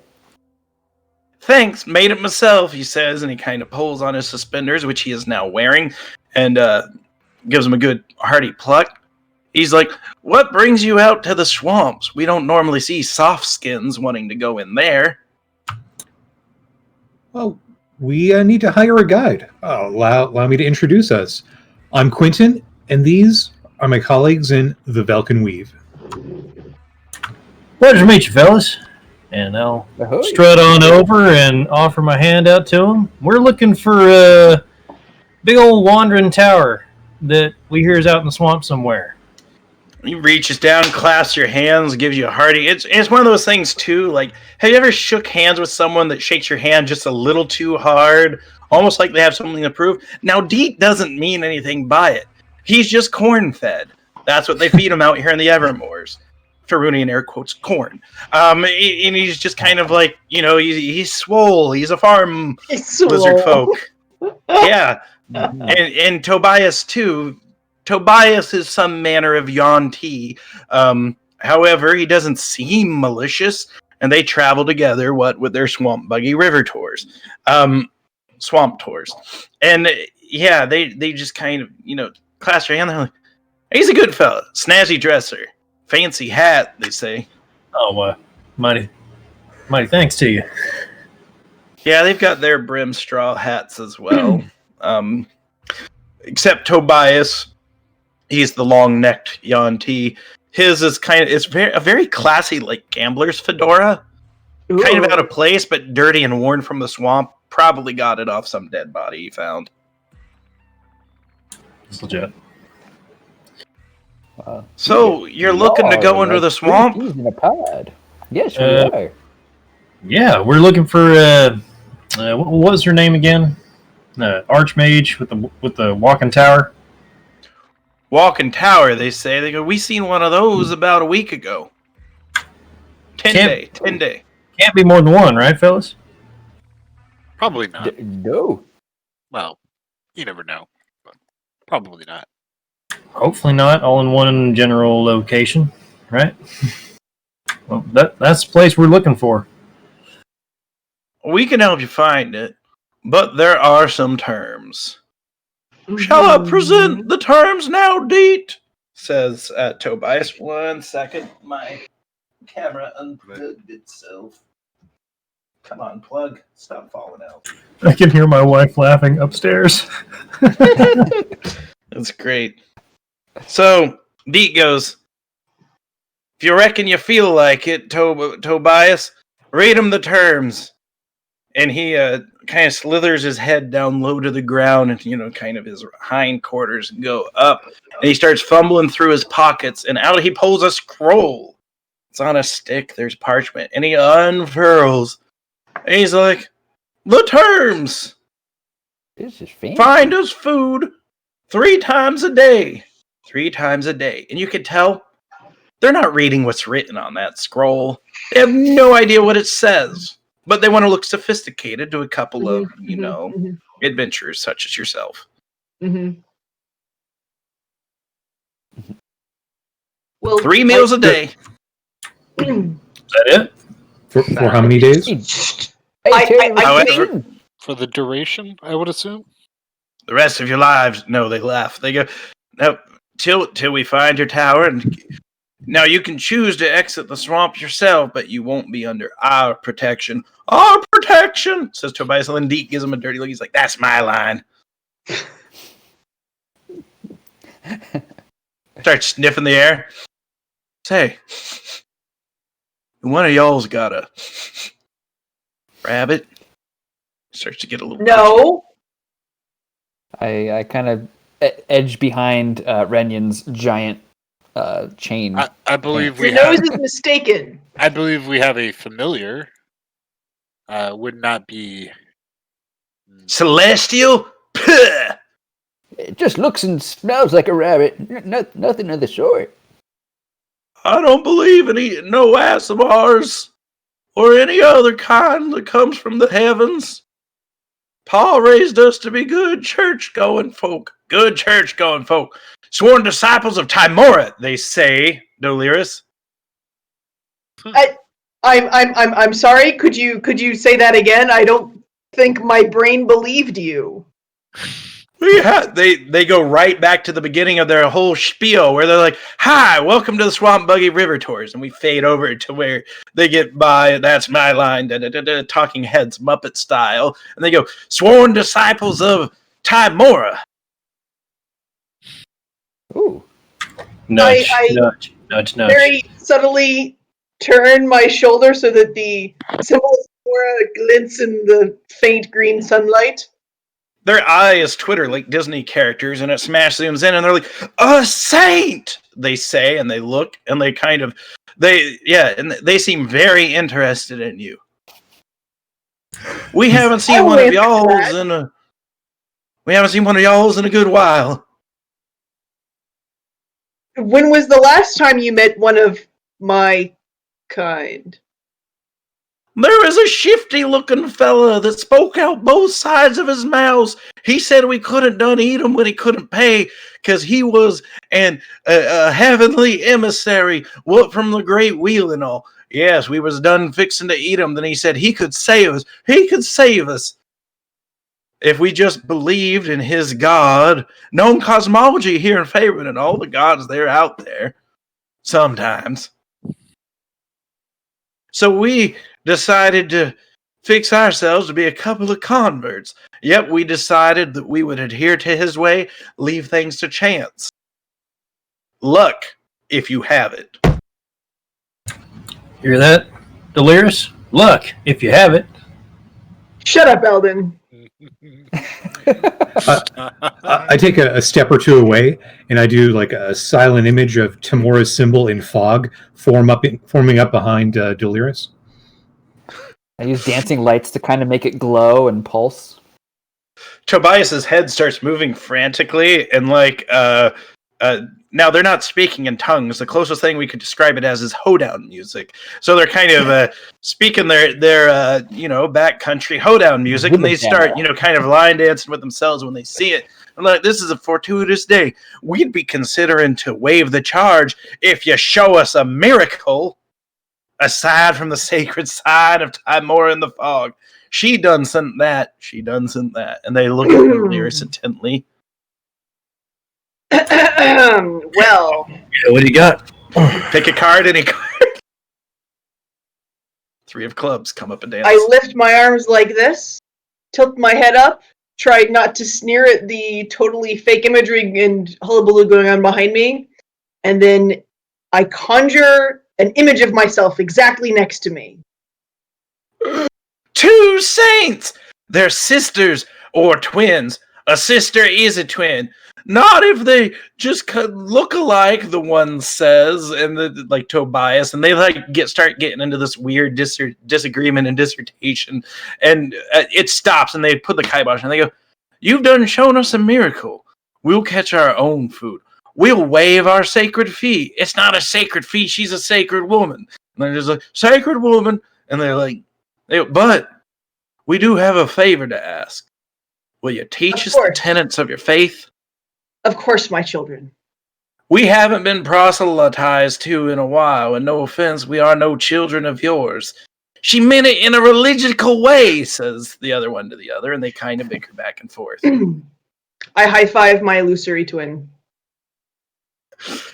Their eyes kind of do that Disney Twitter thing again, and they're like, all right. And so you see they pull out, it's got 2 nasty wheels, a bunch of rotten wood, and there are 2 large aquatic eels that seem to pull the front of it in the water. You can get on our raft and we'll pull you through the swamp. We'll even take the shortcut. We don't know where we're going. We're searching after Walking Tower. There's always a shortcut, says the other. I believe before we set off on this expedition, we should also tell you about our other cause.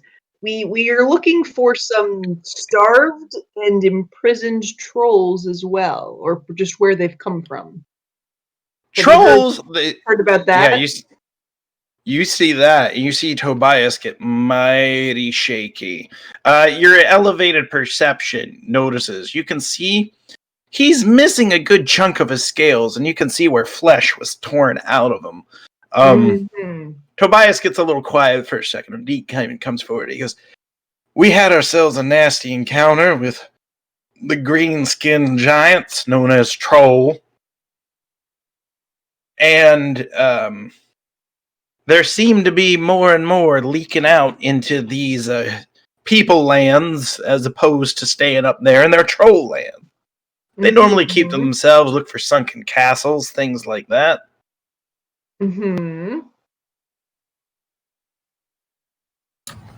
Would you have any idea of where they might be leaking out from, or would you at least be capable of figuring it out?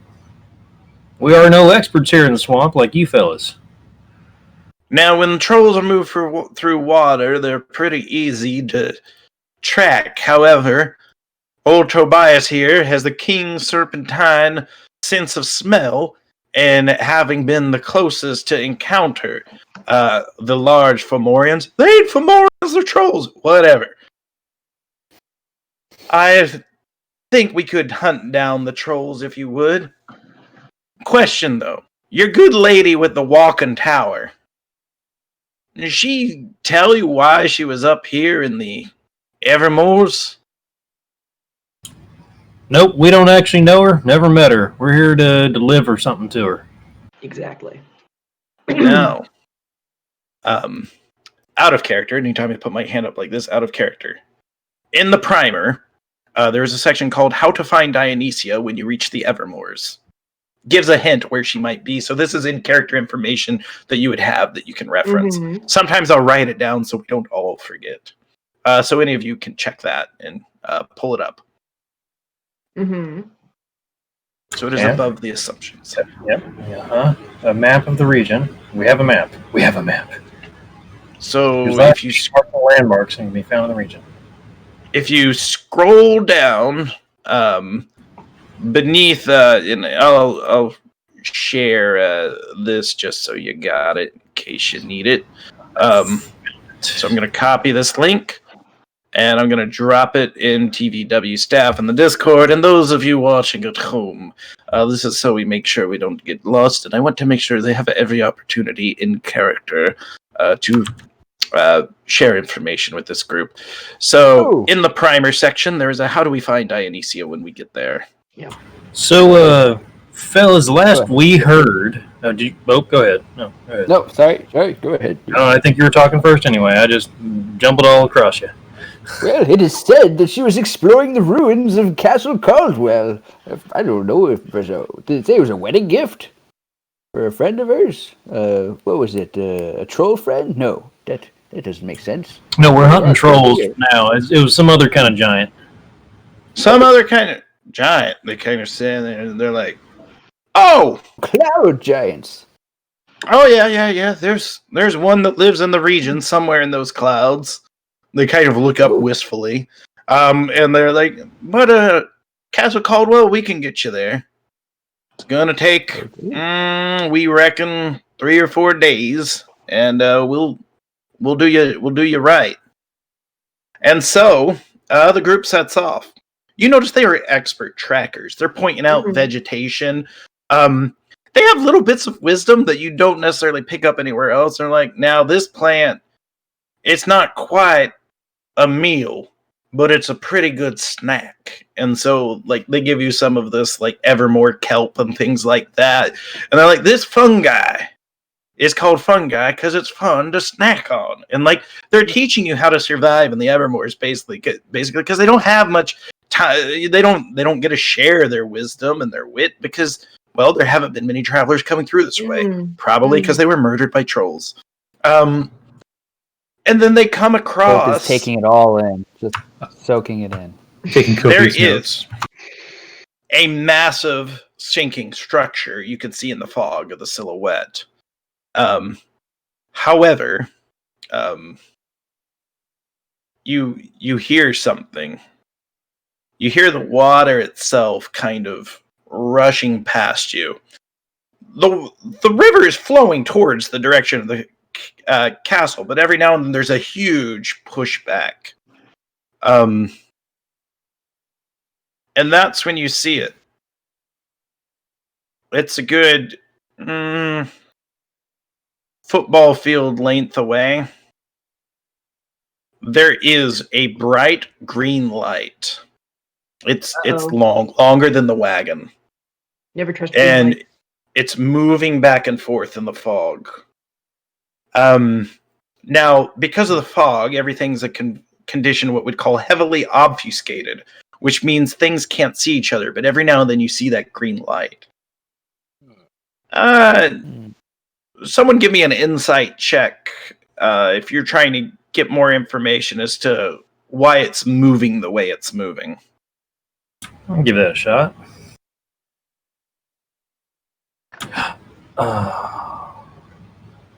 4. Must be massive fireflies. Lay low. I Now- do what they say. The old lightning bugs. Yeah, you all sort of see it. It stops for a second, and you hear a voice. It's much, much, much deeper than the trolls. Much, much louder as well. And it calls out in giant. And 2 forms begin to move in the fog. Now, out of the fog steps, about 90 feet away, a massive creature. Its skin is looks like cut obsidian. It is covered head to toe in plated armor. Beside it, much shorter than it, is a troll on a chain that's sort of being dragged around the area. It has a huge plume of red hair. You can tell as she steps out, despite the armor, there are fine feminine features on the massive-sized head. And you come into a view of a fire giant that sets its sight on you. In her arm is what looks like a large, glowing green lance. And with that, we will need initiative. So there is a troll and a giant. Oh, So no. the giant has the troll in chains. Yes. Super. 16 for Eldon. 18 again for Rivian. 18. 18 for Bope. And Bope is 18 faster. for Dolaris. 10 for They, Quinton. they are both faster than Rinyan. So are there 3 18s? There does appear to Yes. be 3 18s. And Eldon, what did you have? 16. All right, and then let me roll for Winkin' and Blinkin'. All right, so it's going to be everybody, then the giant and the troll, and then it's going to be Quentin. Because they rolled well, but not as well as y'all. And with that, battle resumes. So let me get the battle music on. All right. So, starting off, who has the highest deck scores for Dolaris, Rinian, and Bope? Definitely not Rinyan. I have a 16. Okay, there's All a right. 10 and then me. So, what is Rinian's? 12. All right. So, it'll be Bope, Rinian, then Dolaris. And then we'll go to Eldon. Wait, what? You have a Dolaris, what did 12 you in say? dexterity, right? Yeah. So, and Dolaris has a 10? 14. Oh, 14. No, then it'll be you. I heard 10. Apologies. Sorry. I heard 10 as well, but I knew it wasn't 10. Yeah. So, it's all right, though. Y'all will go before them. So, let's go ahead and start with Bope. So, Bope. Okay, so I pull out, I see the troll. Oh, again! And I pull out the guano, and then I see the flaming giant, not literally on fire, but, the motif is there. And I put it away, okay, and I pull out the other pocket and say, okay, let's just, everybody calm down, and I blow a little bubble out of my hand of molasses as it pops. I need them to make a wisdom saving throw as I cast slow. What is the Nice. range of slow? Ah, that is an excellent question. It is 120-foot range. And Good. It is a You're in. 40-foot cube. Awesome. I assume they're within 40 feet of each other. They are within 40 feet of each other. What is the I save? Did you say 14? Because the fire giant It's has a 15, troll has 0. I got it. Oh, okay. I rolled a 1, then got -1. Well done. 15 is the DC, so The fire All right. giant makes it, I guess. Okay. If it's 15, did I say 14 or 15? Let me check. It's a 15. So meets beats. All right. So just to recap, AC reduced by 2. They can only take one attack per round. Can't do, and it's either action or bonus action. Can't do reactions. Oh, they get to resave at the end of each turn. And I'm concentrating. Okay. And spell casting is problematic. That's my turn. All right. At the moment, they're about 90 feet away. So with that, we go to Delirious. Lyris, or I reach forth my arm. Tamora withdraws her blessing, and a bell tolls across the moors. That was Toll of the Dead. I need a wisdom save from the fire giant, please. Looking for a 15. Wisdom save? Yes. All right. So, you point at one creature. Are you moving 30 feet closer? Because they're 90 feet away. The range of Toll of the Dead is 60 feet. You're correct. Then yes, I will move closer. All right. You move up 30 feet, and the fire giant goes to make its save. And 16. Damn it. Yeah. Okay, he made it. There's a lot of you. You'll bring that giant down. Yep. And with that, Rinian, you're up.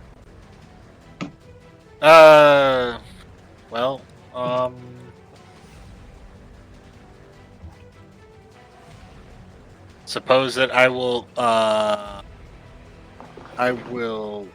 move past Delirious and set a line and defend our casters, as Defend me. they're still quite far away. All right.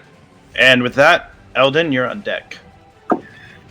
Is the terrain difficult at all here? You mentioned something about water rushing around and stuff like that. Thought I should be concerned.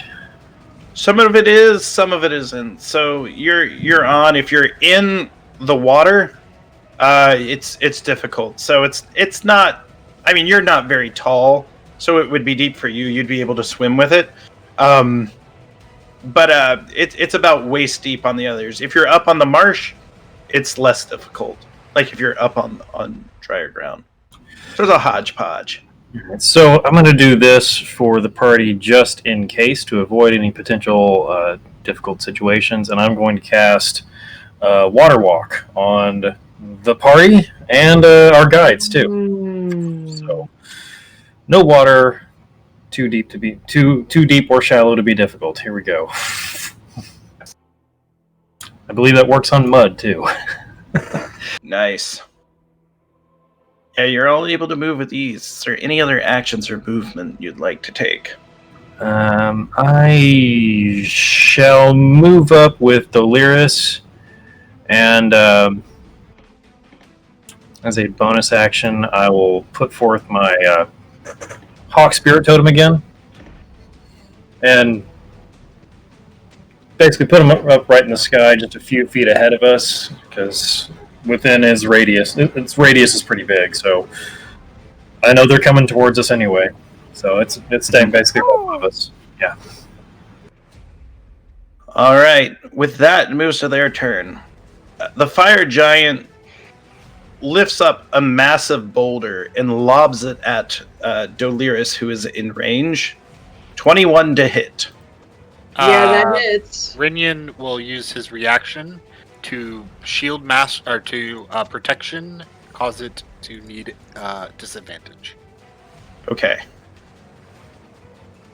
21 to hit again. Save roll. Yeah. 29 points of bludgeoning damage as a massive boulder smashes into you, shaking your bones. And after lobbing the boulder, the giant starts moving forward 30 feet. The troll follows along, and that troll is suffering from the effects of the slow spell. and takes the dash action to essentially get close to Delirious, and with that, will make a wisdom saving throw at the end of its turn to see if it comes under. Nope. It is another 0 for the troll. 1 minus 1. Nice. No, I'm so slow today. All right. Did the troll seem to be attacking of its own volition, or was it ordered to attack? Your guess, based on your knowledge of military orders, is if this troll doesn't attack, the fire giant will probably take its head off. Is the chain still connected to the fire giant? No, she let go of it. To do the whole second thing and loose it. Essentially, yes, but he's kind of like a dog that's been to the vet and has been, troll's kind of lobbing its way up there, but it just doesn't have a lot of gust. It's very slow. And with that, Quentin, you're on deck. Okay. They're within 90 feet, so I will hex the fire giant. And I'll target its perception for the ability. And then I will pull out my bone wand and do Eldritch Blast twice at the fire giant. All right, give me 2 attack rolls. Armor class 18. I've got an 18 and a 24.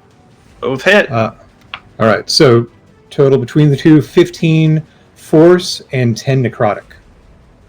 15 force and 10 necrotic. Then I think I'm about 30 feet behind Dolores. So I will move up enough so that Dolores and the troll are both within 30 feet of me. And I will use my Master Tactician ability, bonus action, to give her advantage if she wants to attack the troll. Okay. Are you sure you want to do that? I'm only giving you the option. You don't have to. Okay. Done. Any other actions, or do we go back to the top of initiative? I'm done. Thank you. Bob, you're up. Okay.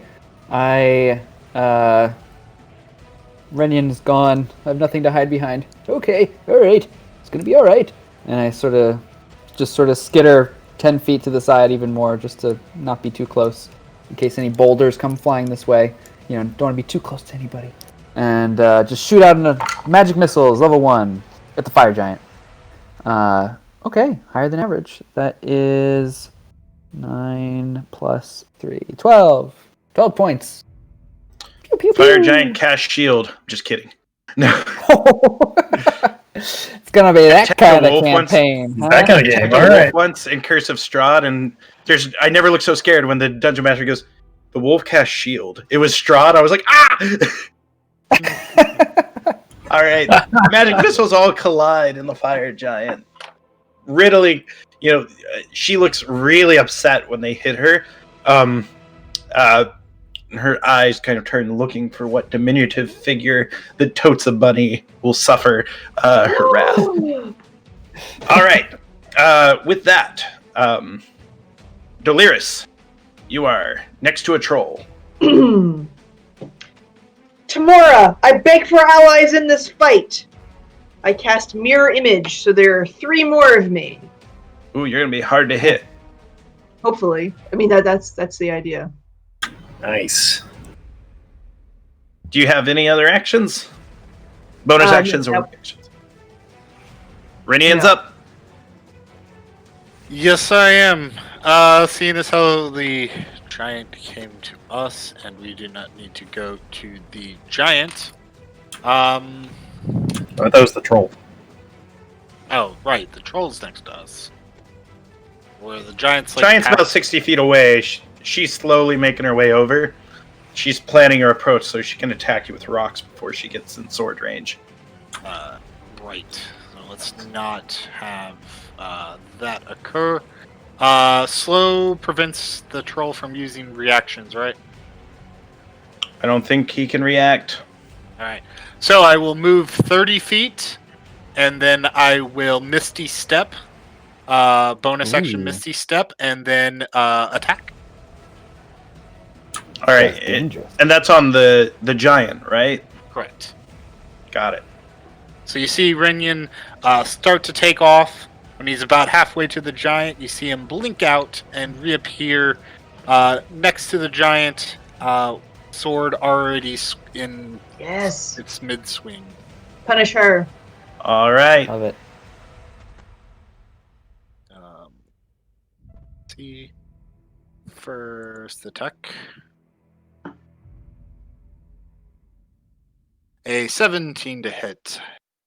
First attack does not land. Second attack. 20 to hit. 20 hits.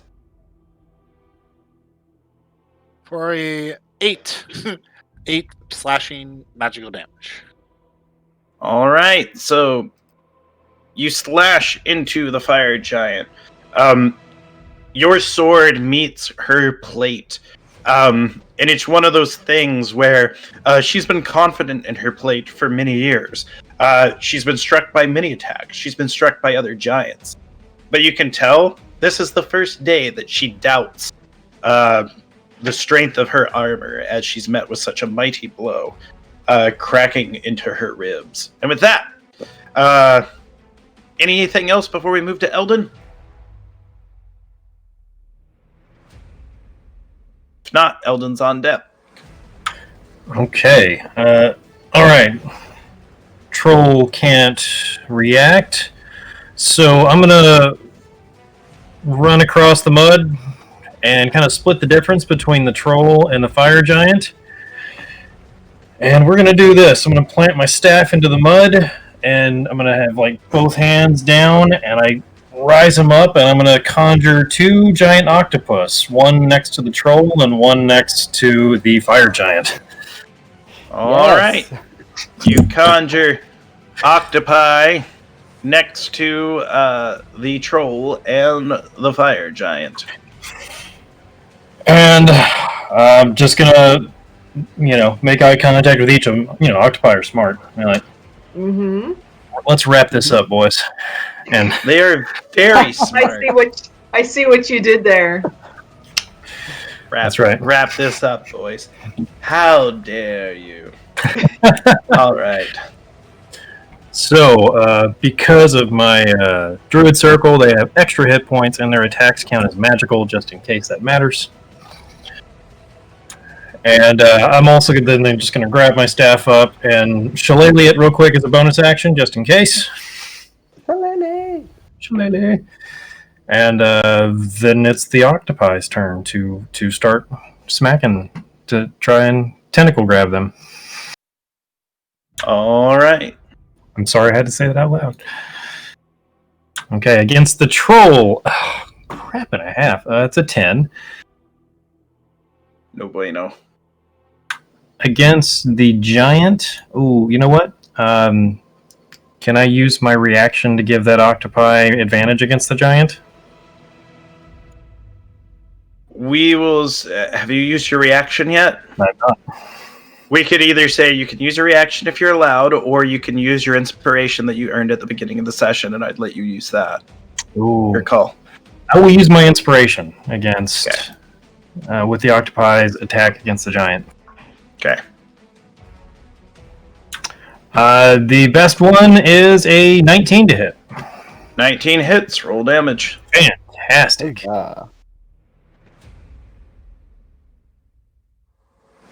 Okay, it does 13 points of magical bludgeoning damage, and the fire giant, she is grappled.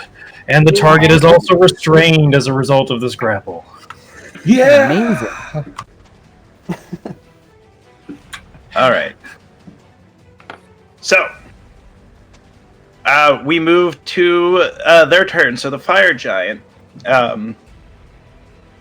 is going to attempt to escape DC the 16. grapple. Escape. Actually, the troll is going to try to escape from the grapple. Oh, That's more funny. I missed the troll. The troll didn't get hit. Oh, the troll didn't get hit. So then, yeah, the fire giant will... the fire giant's going to swing with disadvantage while restrained. Okay. That's the action it will Bold. make. Confident. So with disadvantage, the fire giant got a 30. Yeah, that easily hits an octopus. Yes. It's not swinging at the octopus; Oh, it's never swinging at Rinian. Ooh. And it makes it so that's 28 points of slashing damage, and then takes a second swing with disadvantage, 16. 16 will miss. All right, so it misses its second attack.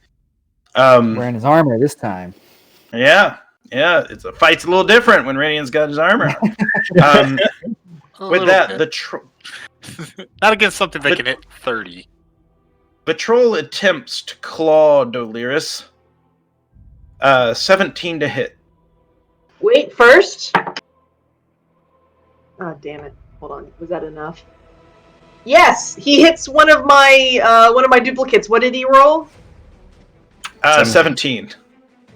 All right. Well, he hits one. So that one Doliris goes poof.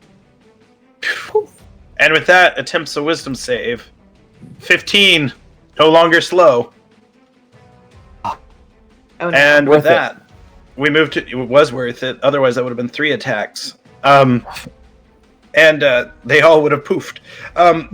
With that, it is Quentin's turn. Quentin quickly surveys the battlefield, seeing the giant restrained. He's going to have advantage on the attack and will Eldritch Blast twice. So with advantage, 22 and a 22. They both hit. No. That would be 13 force damage and 7 necrotic. All right. And the fire giant is struck by the Eldritch Blast. I'm done. Thank you. All right. And with that, we move back to top of initiative. And Bope, it's your turn. All right. Seeing the restrained fire giant, really wishing Bope could make use of it, but all of his attack rolls are fire damage. So he scampers forward, and I forward another 25 feet as I see the majority of my party is now ahead of me. I try to make my way around the troll without getting too close, and shoot another 4 darts of magic missiles with magic missiles level 2. And this is, I rolled a 1, a 2, a 3, and a 4. So that would be 10 plus 4, 14. All right. 14 points of damage come off that giant. They kaping in the armor, but one catches her in the eye. She doesn't even blink, but her gaze kind of turns. And, she's grappled by an octopus. She's fighting a paladin. Her eyes kind of dart and get fixated, not on you, Mr. Peppers, which is somewhere nearby. No. No. He's in my Aim for the robes. heart. And with that, Doliris, you are up. Slapping cure wounds on myself. Where are my words again? Tamora grants me the strength to carry on the fight, I hope. Doing that at level 3, because I is hurt. You is much hurt. Yeah. And I rolled abysmally. Only took 14. All right. You heal for 14. Anything else you do? I move back, and so do my 2 remaining illusions. All right. You're gonna get reactioned by the troll since he's no longer slowed. Oh, right. I better just hunker down then. Well, we No, can wait, see what I can happens. step. You have illusions. Yeah, but I don't want to waste them on stupid attack of opportunity. But then you shouldn't have moved backwards. No. The troll's I swinging. forgot that was a thing. He earned it. It. He got 24 to hit you. Which one does he hit? You or one of them?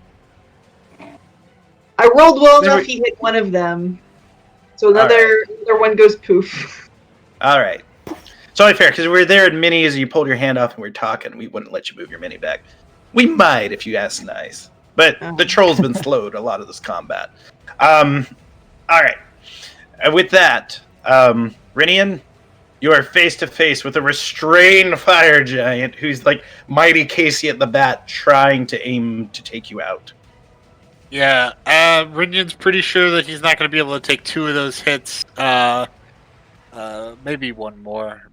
As such, he's going to go all out on this one. As well as can be, I suppose.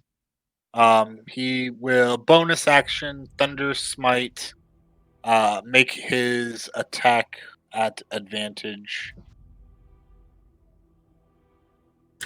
Get it, killer. Do it. Bring it home. Oh, it's so close. I will inspiration to re-roll. Nice. First attack. Do it. Oh my god, it keeps landing on the freaking it, like keeps hitting the thing. Okay. 20 to hit. 20 hits. First we'll do 7 magical slashing damage. We will do 8 thunder damage, DC 13 strength save. Because it's built in. He will level 1 smite. 24 on strength. Nat 20. He will deal 9 radiant damage with the first attack. Then second attack. So that's what 15, 24 damage on the first attack. Mm-hmm. I just keep a calculator up and I subtract it as you say. So it's like Nice. this giant's shrinking. Got a 22 on the second attack. 22 hits. And then will another rank 1 smite. Or another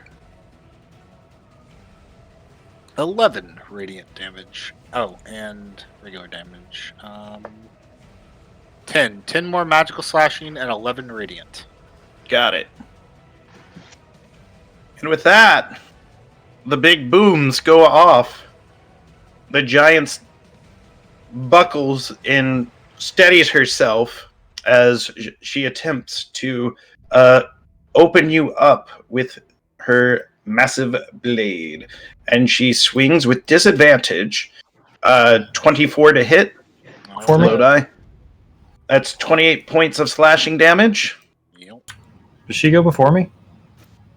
Oh no, she shouldn't. She shouldn't. So she doesn't yet. So we rewind, and you just see that this could happen. You're like, if this hits me, this hits me. Like, oh, it's gonna hurt. All right. Sorry, Eldon. No, it's all right. Punish her. Yeah, it may be time. All right, so Rinian, are you within 25 feet of me? Because I forgot I'm a halfling, so I can't run 30 feet. I split the difference, so no, you're not.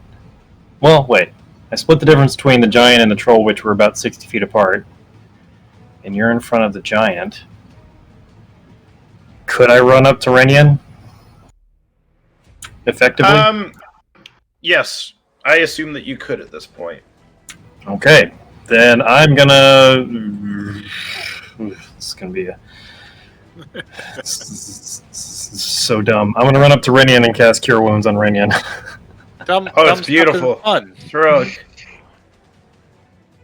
Cure Wound Go for it. at 2nd level.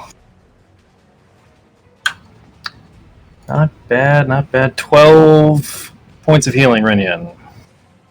Probably not going to be enough to save me, but I like the. It's something. I got you present. All right, and then the octopi are going to go, and the one that's attacking the giant already has the giant restrained, so that's nice. You can make an attack with advantage on it.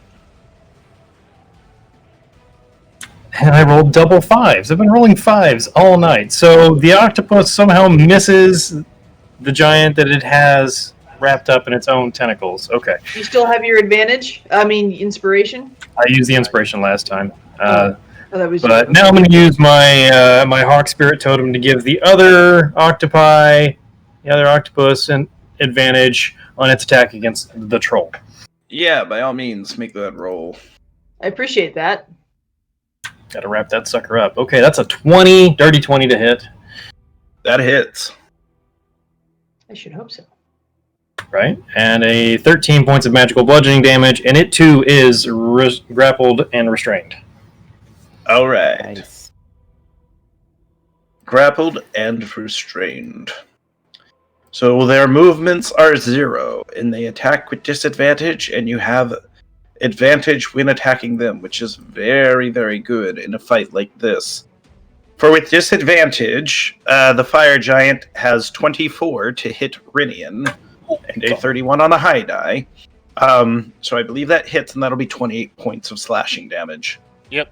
The second attack is a 22 to hit. Does that hit? Oh, yeah. That's another 28 points of damage. And- Are you up? Nope. All right, unconscious. Be careful, because he might slip into the water. It's one of those things. They could kick him. There might be a shift, and you don't want to be unconscious underwater in Dungeons and Dragons. Well, he's got a water walk, so he's just kind of laying there. Oh, that's great. Yeah, just floating. A literal unconscious man's float. And the troll now, His who's life jacket attacking on. with disadvantage at... Delirious has moved. I have moved. With It's my going to movement attack double. the giant octopus. So 15 to bite. Still hits. All right. So, and then 18 and 15 for the claws. Yeah, those both hit too. Everything hits. 28 points of damage. And with that, we move to Quentin's turn. I'm going to bonus action dash with a move of 60, maneuver around closer to the giant, so I'm about 15 feet away. Your way. And then I will be Eldritch Blasting, and I rolled a 17 and a 21. So the 21 would hit. Yep. And that's 4 necrotic and 1 force. Don't forget you have advantage on your attack. Did you count that? I did. Okay. So only one of the 2 hit. All right. So it's funny. My phone updated, and now if I say certain words, it turns on. It's like, do you need me? No, I don't need your phone. You said okay, and I was like, yes. All right. So how much Getting damage? mine phone. 5 total. All right, minus 5 to that gianto. And with that, Okay. we are see the- moving back to Bope's turn. See the dire straits that our party is in, and I hold a spell, a Bope special, if you will, to cast right after Eldon's turn. If I can do that. I'll let you do that. All right, that's my turn. And with that, we'll move to Delirious. Away from Renian am I? We'll say for this purpose 60 feet. All right. Oh, I don't have words for this.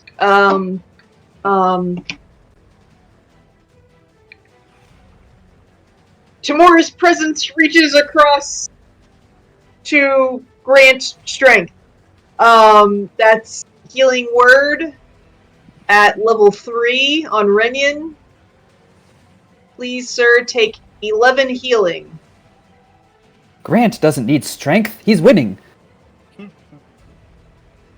Oh, Well, that's a problem. it's all right. So life comes back into Rinian's lungs, and Rinian's eyes open. You see the giant towering over you, turning its gaze towards Quentin Stargazer, but also being very cognizant of the octopus that is on it.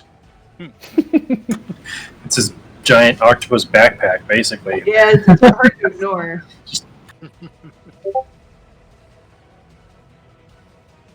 And with that, we go to Rinian, who is now conscious. And standing Half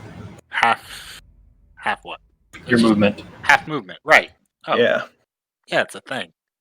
Rinian will roll himself up. Not a step lost.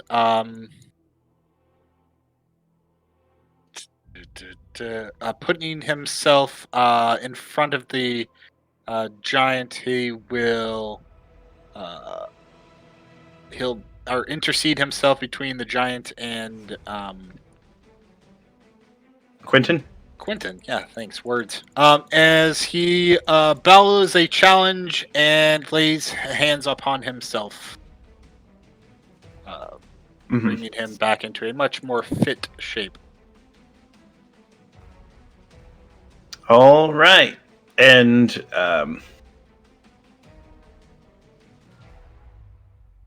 one second, Discord glitched on me. Could you repeat the last thing you just said? I laid on hands, bellowed a challenge, Okay. and made himself much more fit for the fight. At You least are should be fit able for to the take fight. one more shot, maybe not two. All right. And with that, we are going to move to... were you before or after Eldon? I was going to cast after Eldon's turn. Okay. Okay, so my turn then. Woo. Yes. Okay, well, the octopus is on him. It's ready to go there. Rinian, my boy. I'm gonna go over to Rinian, shift behind him, and give him another cure wounds. Actually, Okay. at second level. Oh, that's terrible though. You got 8 more points. Every little bit helps, and then it's octopus time. Okay. Octopus time. Against the fire giant. Still can't get through the armor. Against the troll. That'll hit. That's a 22 to hit against the troll. All right. So that's going to do... 7 points of bludgeoning damage. All right. You see the troll gets cracked in the face and, suffers just a black eye and bruising. And as that happens, Bope, you're up. All right, Bope skips towards the fire giant, trying to get her attention. Hey, Cinderlocks, what does it? Why should you never? Why should you never write with a broken quill? Because it's pointless. Common. Sorry. Doesn't matter. Doesn't matter. It's magic. As I cast Bope's hideous laughter, they just have to make a wisdom save. They don't have to actually get the humor that Bope brings to each moment. No one gets the humor that Bope brings. 16. Wisdom save 15. Damn it! Yeah. And with that, the wise giant. yeah, she ponders it though. She chuckles a little later. She's like, "That is a good one. Work on your delivery and your timing. That's what it's all about." And then, with that, they're going to go. So, fire giants have a reach of 10 feet, and if Rinian is between the giant and Quentin, you would be in range of the great sword. So it's going to be 2 attacks with disadvantage. They might not land though. 16 and 17. On me? Yes. Yep, both miss. Fire giant misses.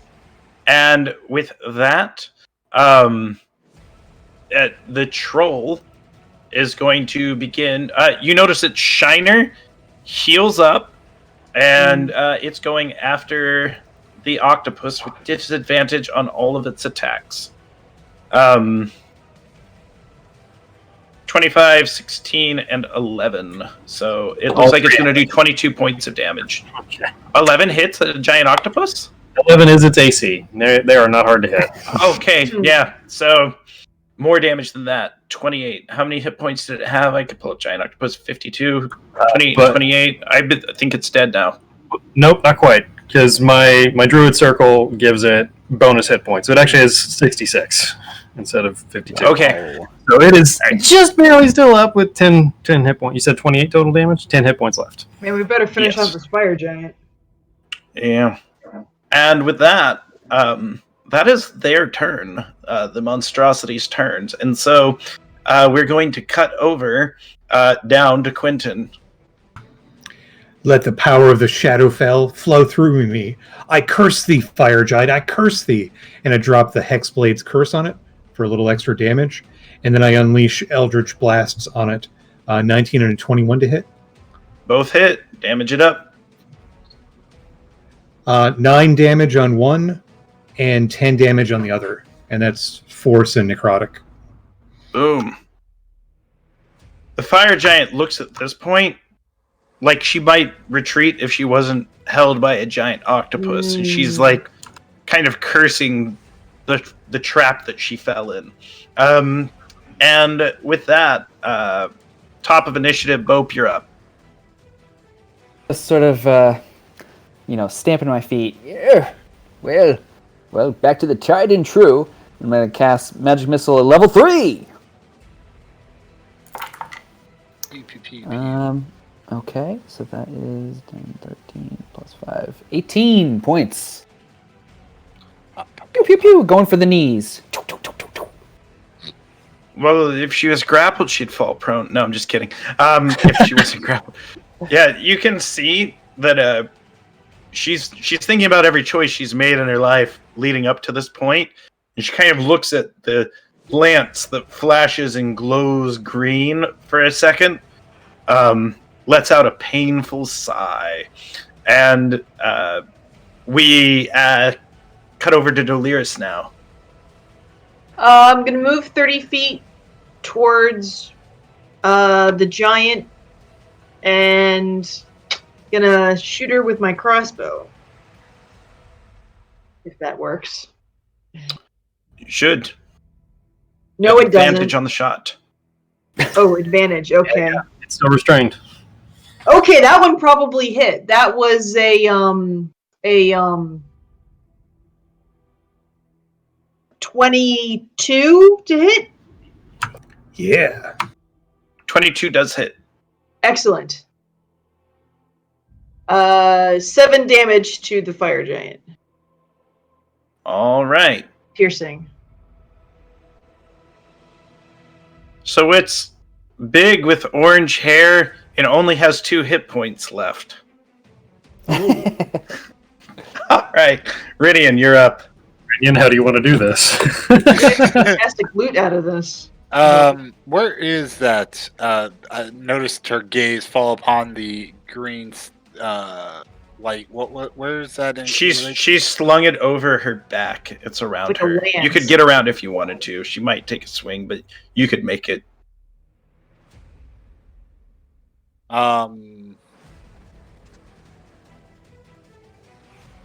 Is it's strapped on? Yes.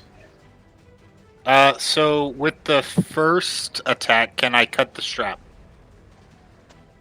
I'd let you cut the strap for free as a action. Like, you've cut the strap as one of your attacks and it's now down. Okay.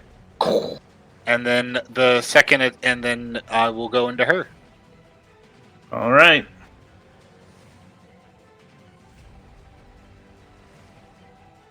With a 23 to hit, Renyon will leap up, putting more into it because he doesn't know that she's at such low damage, because that's not a thing. Doing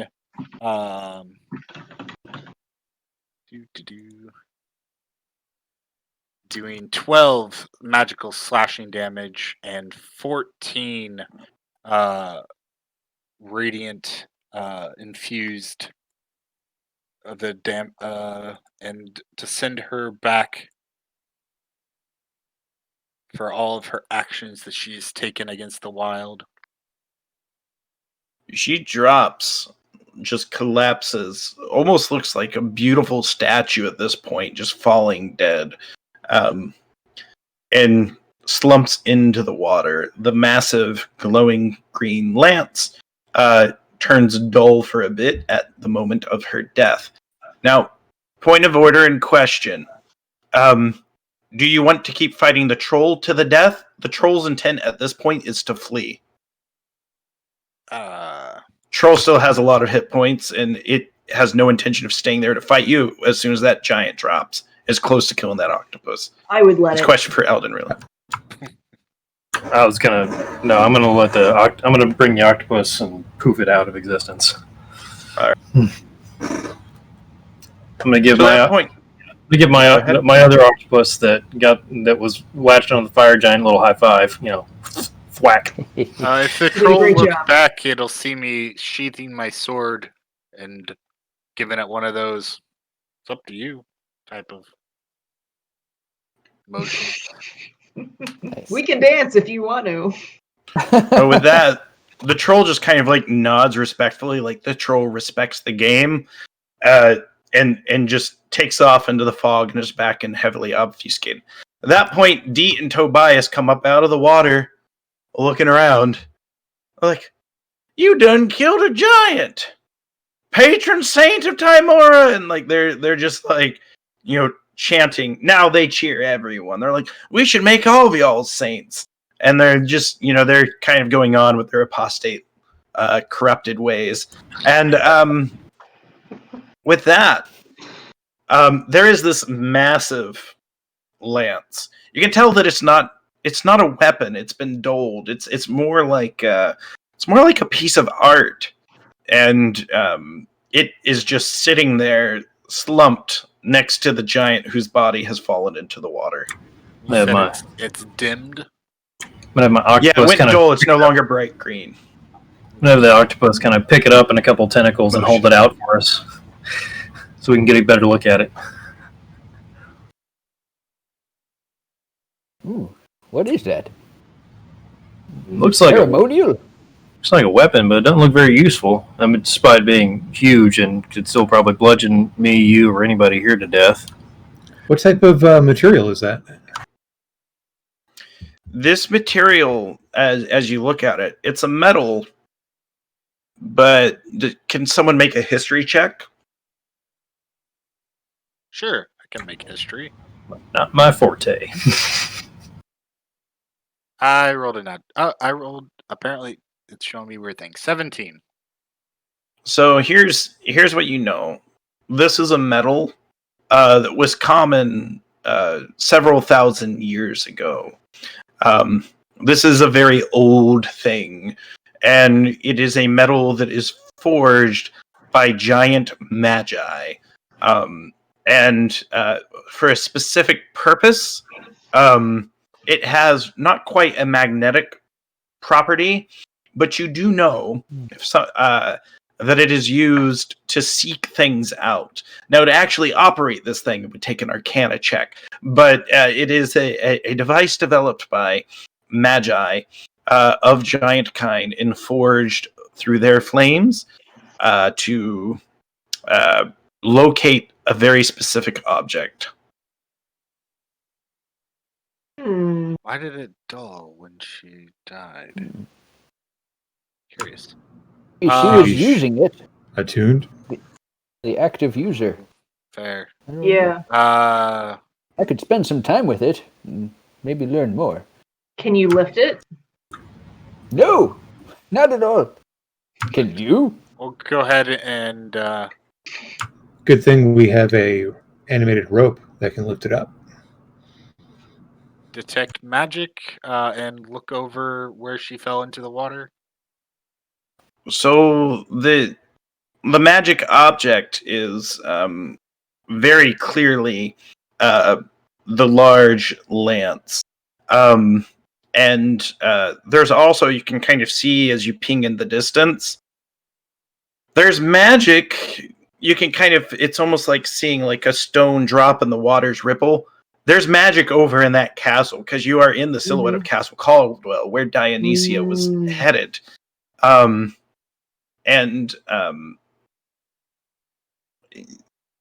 If you'd like, one of you could attempt to operate the lance. It's not going to blow up on y'all. I promise.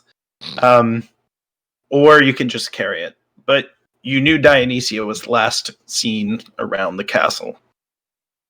Perhaps this giant was headed in the same direction as we were. What actually was she? Bope, you want to give it a spin? Yeah.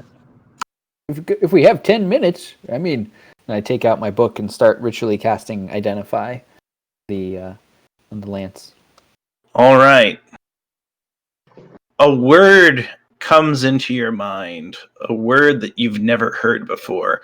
But just like Tasha's joke was misunderstood by the giant, the word Vonendad rings through your mind, and this is a rod of the Vonendad. And as you hold the lance, you can see it flash green. Now, it doesn't shrink down to your size. It is pretty large. You know, you get some help from your hired hands. And the rod turns and points towards the castle, but then also turns and you can tell it's trying, your guess, hypothesis, it's trying to ping what's in the rope, but it kind of settles and focuses on the sunken castle. I think this is, well, it seems to be, pointing the direction of what we're bringing to the castle. There's something related here. I'm not sure what, though. Do we know what's in the box? I'm sure we've talked about that. Well, I mean, we've never actually tried to open it.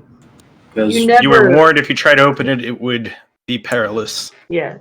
You never ask questions about things you're asked to transport. It's just healthier not to. Is that the transporter's code? Yeah, I do my best Jason Statham impersonation. There we go. Okay. Hey, what's the longest dimension on the lance? Like, how long is it from tip to handle? About 12 feet. Something like that. It's not small. I don't know. It's a big boy. It's heavy too. Have some work to bring this with us. Now you got two lizard folk, or a Yuan-Ti and a lizard folk that would carry it around for you. And they've got a buggy of some kind drawn by eels. Yeah, they're willing to mount wagon. it on it. Yeah, let's do this. We'll be the lizard folk from hell. I'm a Yuan-Ti, lizard folk from hell. And they kind of mount it on there. And they're willing to drag you towards the sinking castle. Brilliant. Let's do it. Yeah. As you move through the fog, and you can see the remains of Castle Caldwell, and sinking castles and fortresses, and forgotten ages are no strangers to the Evermoors. You do see, beside the castle, the arcane tower of Dionysia. Its legs not moving. Doesn't look to be operational. Uh-oh. And the rod points to a massive slab of metal. And almost like in time, the rod begins to pulse green with the giant slab of metal in sync as they come near each other, being about 100 feet apart. And with that, I think that's a good place to stop our first episode here on Season 2, Episode 1 of the Velkyn Weave. Did we just trigger a nuclear weapon? I hope not. I mean, Weapon of Find magical out next destruction. time with It is Velkyn deep. Weave. So with that, how did we enjoy ourselves tonight for our first session together? This is my first time playing with y'all as a group.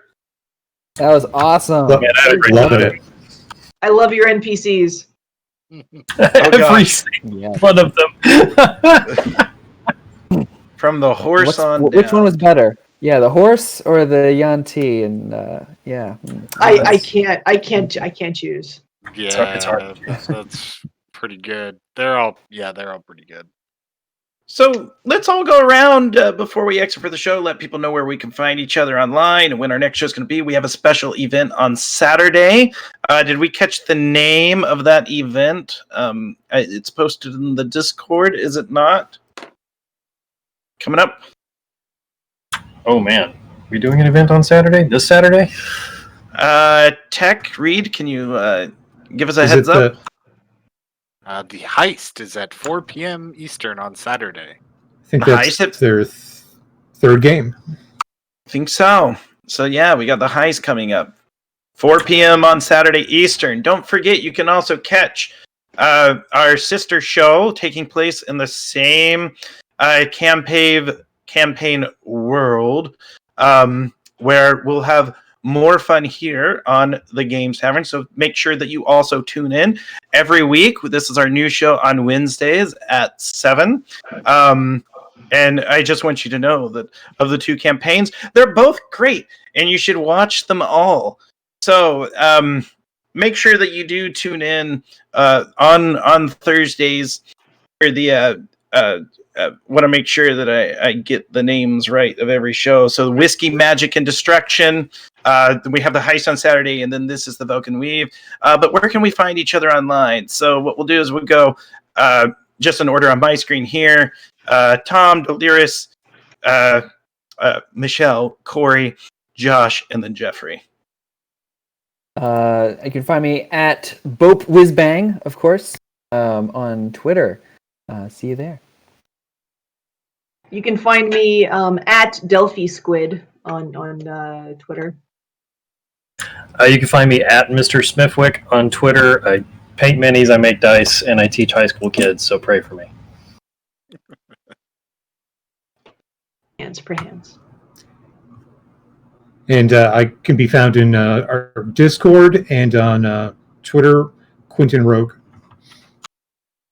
I think, yes, we are all quite available on Discord, and I can be found on Twitter at Azora85. And if you haven't joined the Discord, take a chance to join it. There's a million things going on there and a lot of great peeps to talk tabletop RPGs, all aspects of the hobby and the Dungeons and the Dragons. Lastly, my name is Grant Ellis. You can find me on Twitter at WisePapaGrant. I'm taking over running the Velkyn Weave here on Wednesdays, and that is the best place to find me. Take us out, Tech.